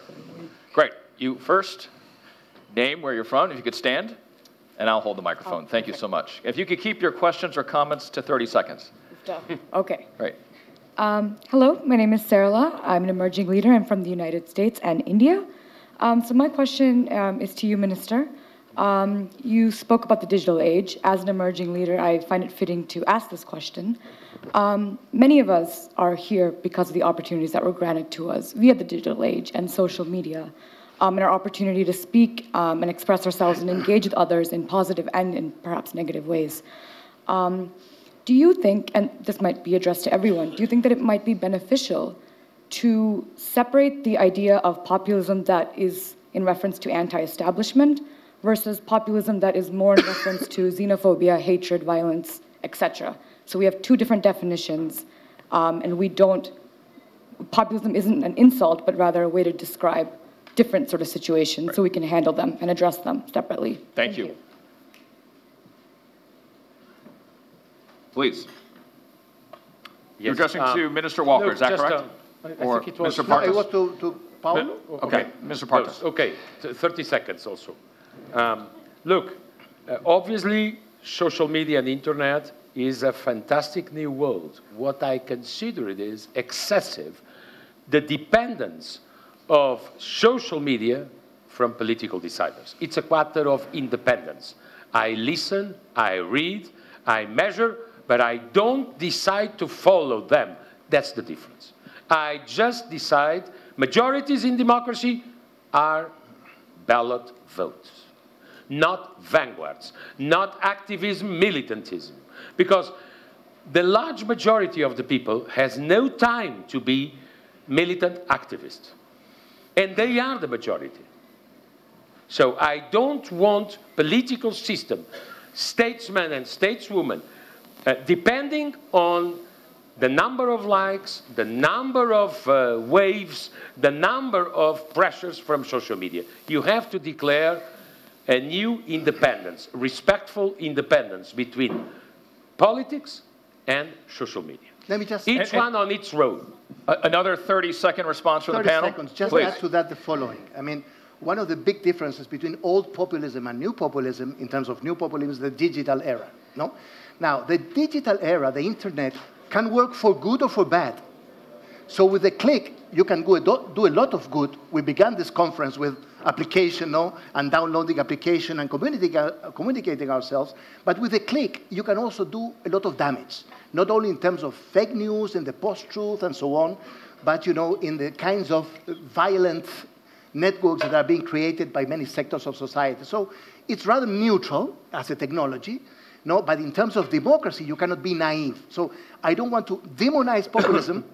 I don't want to demonize the digital era or the internet, but you cannot be naive in terms of its political implications. You don't want to oversimplify it. May I just one very quickly, and I have two more questions here. One sentence. You have made a difference between two kinds of populism. I agree with you, but the second populism, you have the anti-establishment, the anti-system.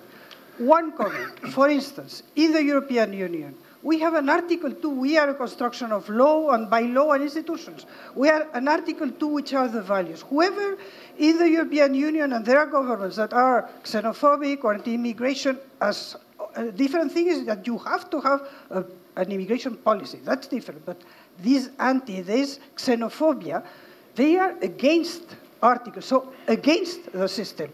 So that this has to be addressed not as a deviation from the, no, it's a deviation from the system. You are attacking this legal and institutional system. And we have to treat them as such because there is where we have instruments. Instruments by the law. Okay, thank you so much. 2 questions back here. Again, if you could stand, tell us your name, where you're from. 30 seconds, no longer, please. Home Tran from the US. Some panelists mentioned the fact that citizens in the US and Europe have developed a strong sense of entitlement. And if their expectations are not being met, they become disenchanted, resentful, and therefore open to populist rhetoric in the sense of simplistic explanation of their challenges, simplistic solution like building the wall, or simplistic blaming of the enemies, the immigrants. And I may add that that's true in many other countries as well, not only in the Western world. Now, my question to you is, what can we do to help those citizens to moderate their sense of entitlement and to reconcile their expectation with what can be realistic? Thank you. That's the first question. Second question next to you, please, sir. If you could stand, tell us where you're from. I'm Plamen Tonchev of the Institute of International Economic Relations from Athens, Greece. I fully agree with Mr. Walker that we need to understand where populism comes from. And I think we need to understand what I would call the Joker effect. Referring to the movie, there's a man who is slightly marginalized, yes. A man that Hillary Clinton would probably include in the basket of deplorables. And this man turns to violence. It's a controversial story, but it's not far-fetched. My question is, while we do have to understand the Joker mindset, is it easy or is it possible to do that? Because we're talking about millions, if not billions of people out there. Thank you. 2 questions for our panel. Who would like to take it? I'll take the first in the sense that what can we do, as you asked, you know, to try to deal with these people who are turning populist or feel left behind? I think we have to take advantage of the digital revolution in bringing in more innovative tools that will allow them to feel more engaged, that will make for a wider political participation at national, local, and multilateral organizations. In a sense, it is thus widening this road, because I do believe it's tremendously hopeful to think that we can have a coexistence in building together, you know, more possibilities for public policy. One word, I think that today what is still prevalent is TV. What creates a lot of these echo chambers is the Fox people, the MSNBC people, and I think that the media have also I won't take that personally, Madam Minister. I'm a man of thick skin, so it's okay. You need to take also responsibility on this effort. That's a different discussion. By the way, there will be the proof of the proof will be November 2020. That's right. First big populist experience ruling the country. Is he going to be re-elected or no? If he is re-elected, a lot of people will have to review their certainties. If he is not re-elected, you will see the decline of populist movements. Because when one thing is to be a populist in a public speech, in a piazza, promising the paradise tomorrow morning. Other thing is deciding, ruling the nation, considering institutions. If it fails in power, that would be an example worldwide. Questions on this side, please. 30 seconds. Stand up, please, if you could tell us where you're from. If it's for a question, I will give up. It's a comment. Okay, 30 seconds, please, sir. Thank you so much. 30 seconds. Yes, please. Thank you. I give up. No, please go ahead. We're now down to 15. Okay. My name is Vitor Borges. I'm from Cabo Verde. 2 quick comments. And I agree with Mr. Walker. I believe representative democracy trusts too much conventional legitimacy. And they believe they sacralize the results of elections, and sometimes they do not pay much attention to what's going around. Mr. Portas said that there is those decision makers that are somehow trapped by polls, trapped by social media, and it's true. But at the same time, we cannot oppose the need to pay attention to what people are saying. I agree with you that perhaps you do not have much people speaking, but perhaps we need to pay attention, not opposing conventional legitimacy with what's going on, because the legitimacy you get from elections, it's not necessarily the political, the sociological legitimacy you need to rule a country. Last comment is about getting people out of poverty. And Anna spoke about 30% of people out of poverty in Chile. And it's a huge figure. And yet, we need to pay attention that when you get people out of poverty, it's not only a question of income. Economists will like it.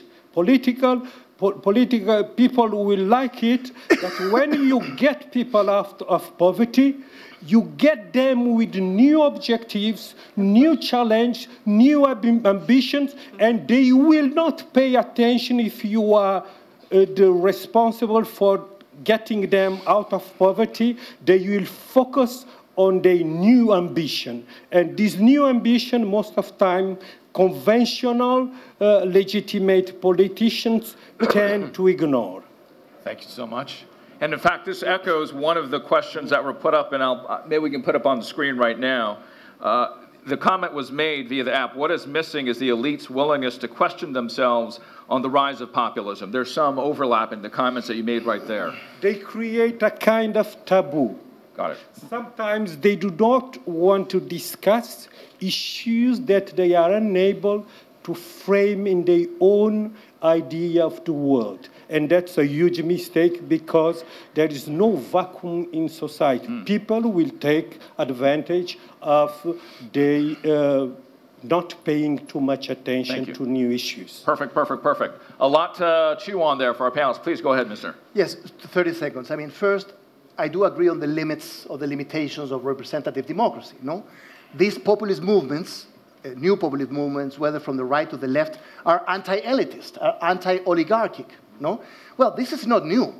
The elitist theories of democracy of the early 20th century, Robert Michels, Pareto, Mosca, spoke about the iron law of oligarchies, no? As a characteristic of representative elitist democracies. However, I defend representative democracy as a first best, because the alternatives to representative democracy and its institutions are so-called direct or participatory forms of democracy, which sounds very good.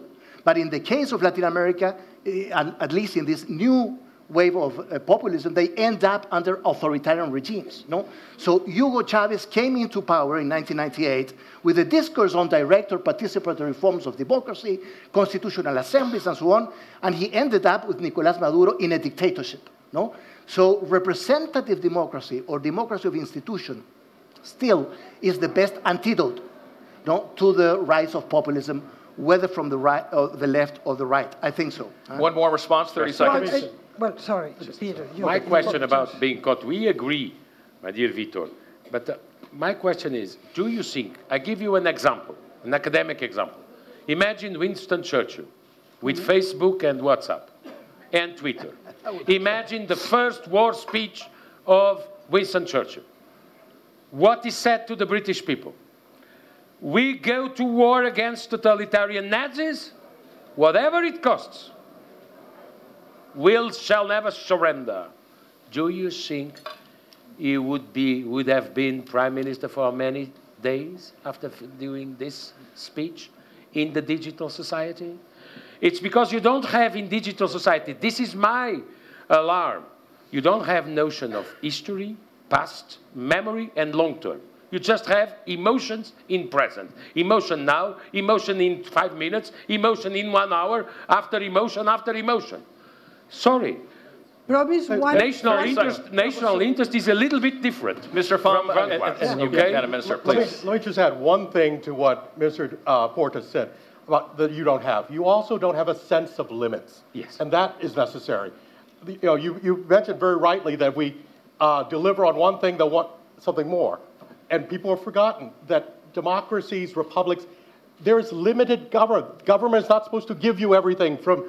Government is supposed to create opportunities, and that's what we forget, and that's what the digital era forgets, limits. And Madam Minister, if you can react to this, because this is what the former president said, President Obasanjo said, this is one of the eggs that will be cracked by technology. Technology is one of those things. Well, I mean, I think that in the end, beyond technology, there is the individual, the citizen.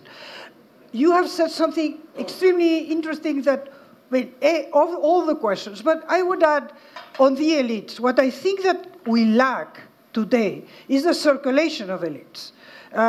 United States, which is the example where, you know, the American dream is more and more difficult to make it true. So again, I fully stand by representative democracy because it's the worst, but excluding all the others. You know, it's this paraphrasing. Thank you so much. We have some questions over here. I believe I need to correct something. Okay, sir, if you can, 30 seconds, please. I'm not opposing digital democracy to representative, and I agree with Mr. Portas that that's the base. But what disturbs me in your answer is that you are opposing them. No, I do not oppose them. I believe that the representative democracy is the starting point for this conventional legitimacy, and we'll need it, but it's not enough. That's all I want to say. Otherwise, you will offer the terrain to others to do whatever they want to do. Thank you. I'm going to head over this way. So, Moderator, again, there is a gentleman that has been waiting patiently from the first. There are many people patiently waiting, and I'm going to try to get to all of them. That's why I've been stick to 30 seconds. We've got about 5 minutes left, I believe, so we're going to try to squeeze everything in. Okay. My name is Isabel Salcock. I think you guys are a fantastic panel. That's why everybody's jumping up to ask questions. However, I don't agree with everything you say. And I'd like to pick up from 2 points that I think Mr. Pham made, which I think are fundamental and which I think is not stressed enough in the discussion. The very fundamental structural changes that's going on and the rising inequality that makes a lot of people mad. They are raving mad to see rich people floating up in balloons and then they're scraping for a piece of bread. My question is this: what does any one of you think of Elizabeth Warren's point that the rules of capitalism have to be rewritten? That is the fundamental problem.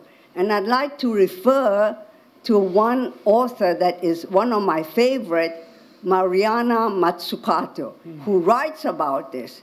Her point is, forget the liberal free market type of economy. We need a state that is entrepreneurial, and we need to rewrite the rules of capitalism. So I'd like to see what you think of it. Thank you. That's, you get 2 more comments, and then the panel can react here. Okay, please go ahead. Whoa, there we go. Thank you. Maybe I move there so they can see me. Okay, great. I will follow you. I have the microphone. Thank you so much.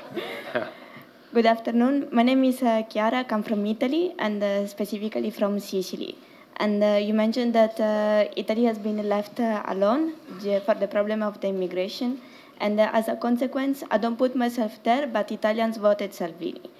And my question is, where was Portugal, where was the EU to avoid Salvini? And I'm not talking about now that there is a bit of more mobility, but I'm talking at the beginning, in the first phase, to avoid Salvini to be there. Thank you. Great. Thank you so much. That was the second question. And a third question right here. Do you want to come out here too? Yeah, sure. You stay there. We're going to squeeze out over here so you can be seen. Thank you so much. Third question. Okay. Yeah. My name is Leonardo Parraga from Colombia. I would like to take on Mr. Pham's comment regarding how populism is anti-establishment, and I would like to take it one step further. So basically, in populism, we see how someone can capture the ideas, the vision, some feelings that the population is having, mostly it's associated with a negative perception. But I want to ask to the whole panel, do you envision, do you see a possibility of populism in the sense of capturing the people's voice, the people's ideas, in a way that it can be positive to society and not create this kind of polarization, but rather unity and a common goal to look forward? Thank you. Thank you all three for your questions. Please, to the panel, if you can. If I can start, Richard, since two of them were addressed to me, with the respect to the last question, that's what I've been calling for this whole period, is that we need to listen. We need to listen. It doesn't mean that the voice is always right, but we need to listen. Secondly, to the question about capitalism, let me answer very quickly on that. Capitalism, any form of the market, requires a culture, it requires institutions around which it does not exist in the abstract. And so we need to look at the institutions, the values, the culture on which we frame that. That's absolutely necessary. As for specific candidates who are populists on the left, who are running in my country's elections, the only thing I can say to that is inequality is a problem, but if we're all equally poor and miserable, that's an even bigger problem. Or if I can add one question, why do people try to migrate to US and not to Venezuela? And if I can add another sentence. Frankly, just a detail, just a detail. Where is the dream? Where is the dream? Okay, capitalism has a lot of vices and limits, but for the moment was able to create the most large proportion of social mobility we ever saw in the world. And by the way, are you worried having rich less rich or poor less poor? My priority is the second one. I will add one thing. If there is a populistic declaration is this, we need to rewrite the capitalism rules. Frankly, there is an oxymoron there, but what we need is to act. And I mentioned an area. If there is something that is capitalistic, it's businesses. And what we are seeing is that businesses are taking upon them that they are not for the shareholder, but responsible to the stakeholder, which is taking the responsibility. So it's a way not of rewriting, no, it's of just harmonizing the structures with the needs of the society. And I repeat, I mentioned that trust today is in the business for individuals. And this is Edelman, you can check. So this is where this broad conversation happens. This is where people feel that they have a community. And this is interesting that this community, the business, is now just redistributing values, redistributing just public goods in a way that we never dreamed of. And this is the capitalism just reorganizing itself. Okay, we have our last round of questions. One very quickly on this side. 30 seconds, please. So my name is Shaima and I come from Morocco. I work here in Morocco as a national project coordinator for the Friedrich Naumann Foundation for Freedom, which is a liberal German foundation. And as liberals, we understood that we've been talking a lot to people's minds and not to people's hearts, while people need someone to speak to their hearts. Now, my closing question of the debate would be, out of populism and the rise of populism, what have we learned from that and how can we use it? And I would love to hear your ideas about it, given that you come from different backgrounds and professional experiences. Thank you. And we have two more questions I have to squeeze in. One down the middle, because I have not forgotten you, sir, and I'm going to get to you. I'm happy. I will never forget. Please, 30 seconds, sir. Thank you. Renato Flores from FGV, Rio de Janeiro, Brazil. Well, I missed, during most of the discussion, the cultural dimension and even the historical dimension. If you allow me, for instance, the populist of Mr. Viktor Orban is not equal to the populist of Mr. Mario Salvini. Yes. If I come to my continent, the populist of Hugo Chavez is not the populism of Rafael in Ecuador, and not even equal to the populism in Argentina, which is completely different from the one in Brazil. Of course, I don't want to go to the extreme in which each case would be unique. No, there are common structures. But if we start to identify completely different experiments with completely different historical origins, Minister Portas mentioned about the importance of the historical dimension, we end up with general conclusions, and we are unable to deepen the discussion. Thank you so much. And I've got to hit this side, and then you all can finish. There are two on this side, I know, that raise their hands. Moderator. Okay, please, 30 seconds. Stand and tell your name. Alex Martin from Globsec in Central Europe. I have one comment and one question. On the comment, in addition to what Minister Portas said, I think what is missing in a mix of why populism rises is the feeling of impunity towards political class that was not mentioned. And second is the fear of losing identity. This is my comment. My question, in this equation with the populist parties, with technology, digital domain, where are the mainstream political parties? Because I didn't hear any reference on how do we reform the mainstream parties in order to win the narrative. Thank you. In 30 seconds, this will finish it. Okay. Ahmed Razawi, Moroccan academic.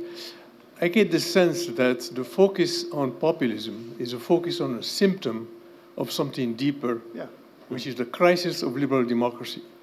Wouldn't it make more sense and be more productive to focus on that rather than just one of the symptoms of the crisis? Thank you so much. Please, go ahead. You've got a lot to digest in 2 minutes.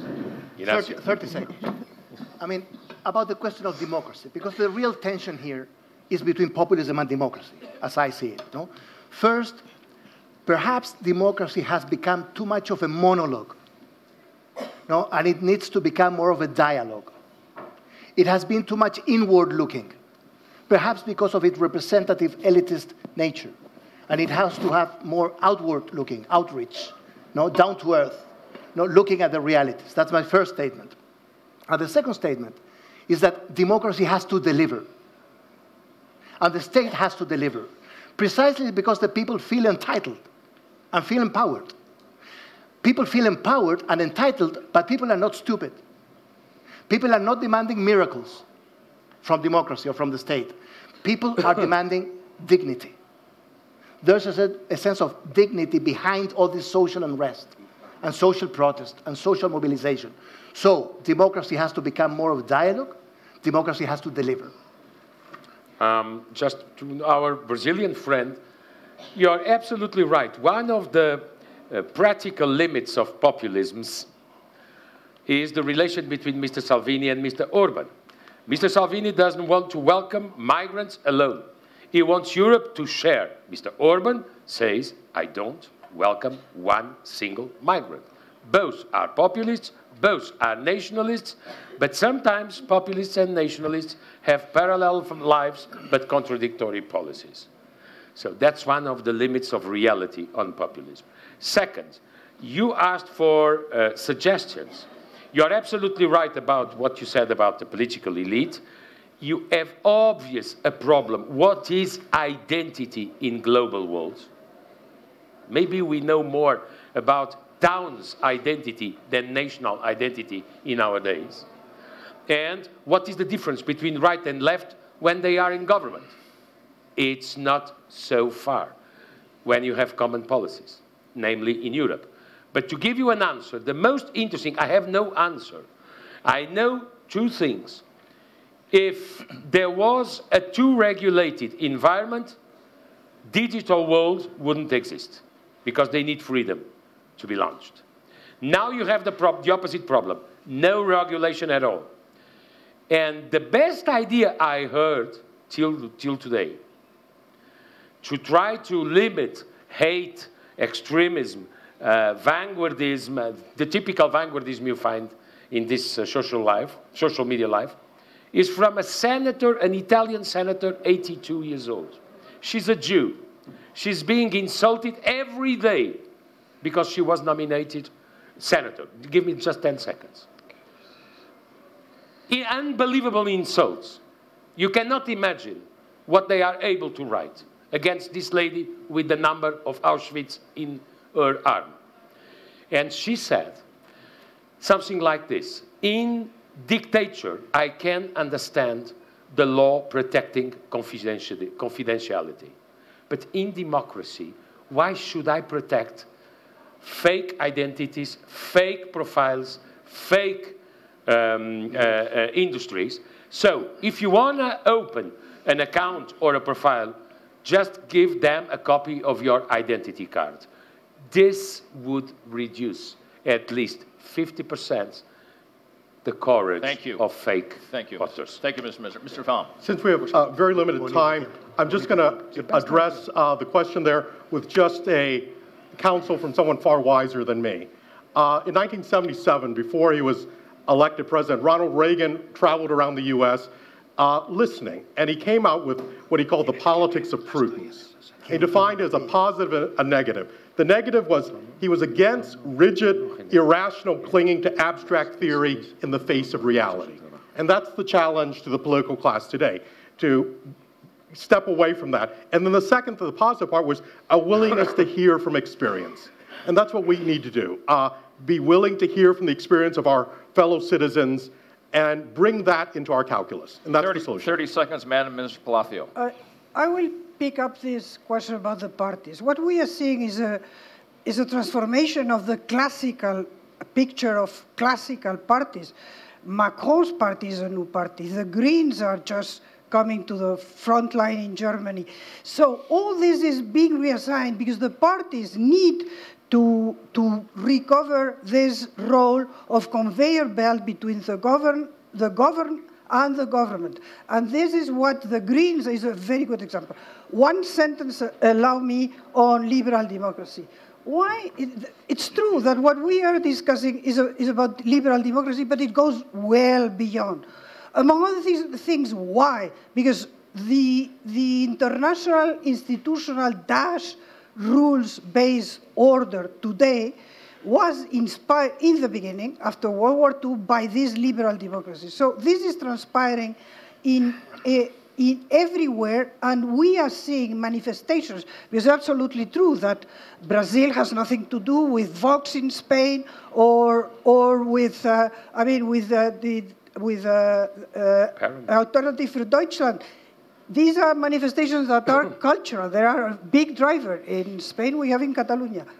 But again, it is important because liberal democracy, liberal representative democracy, for the moment, I don't see a better system. And Madam Minister, you started us off. You get to finish. Thank you so much. A quick answer this way. Populism is a lens for looking at our politics. And the question of populism will always have little urgency, if not for the shortcomings that we have on being able to deliver. And on the digital revolution, to me, it's not only technical or economic, it is also a politics and citizenship revolution. And this is where we jointly have to be able to bring in more transparency, which at the end will strengthen institutions. I thank you all for sticking to our time limits. There are more ideas that we could cover today in the prospects for populism in this first plenary. Thank you so much for giving your all. Thank you to our panelists as well for giving your all today. Enjoy. To you, Richard.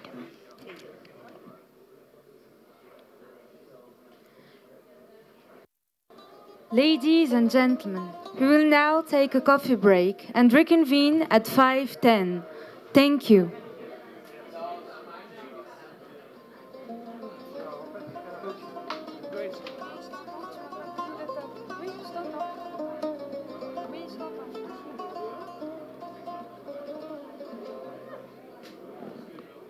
Thank you.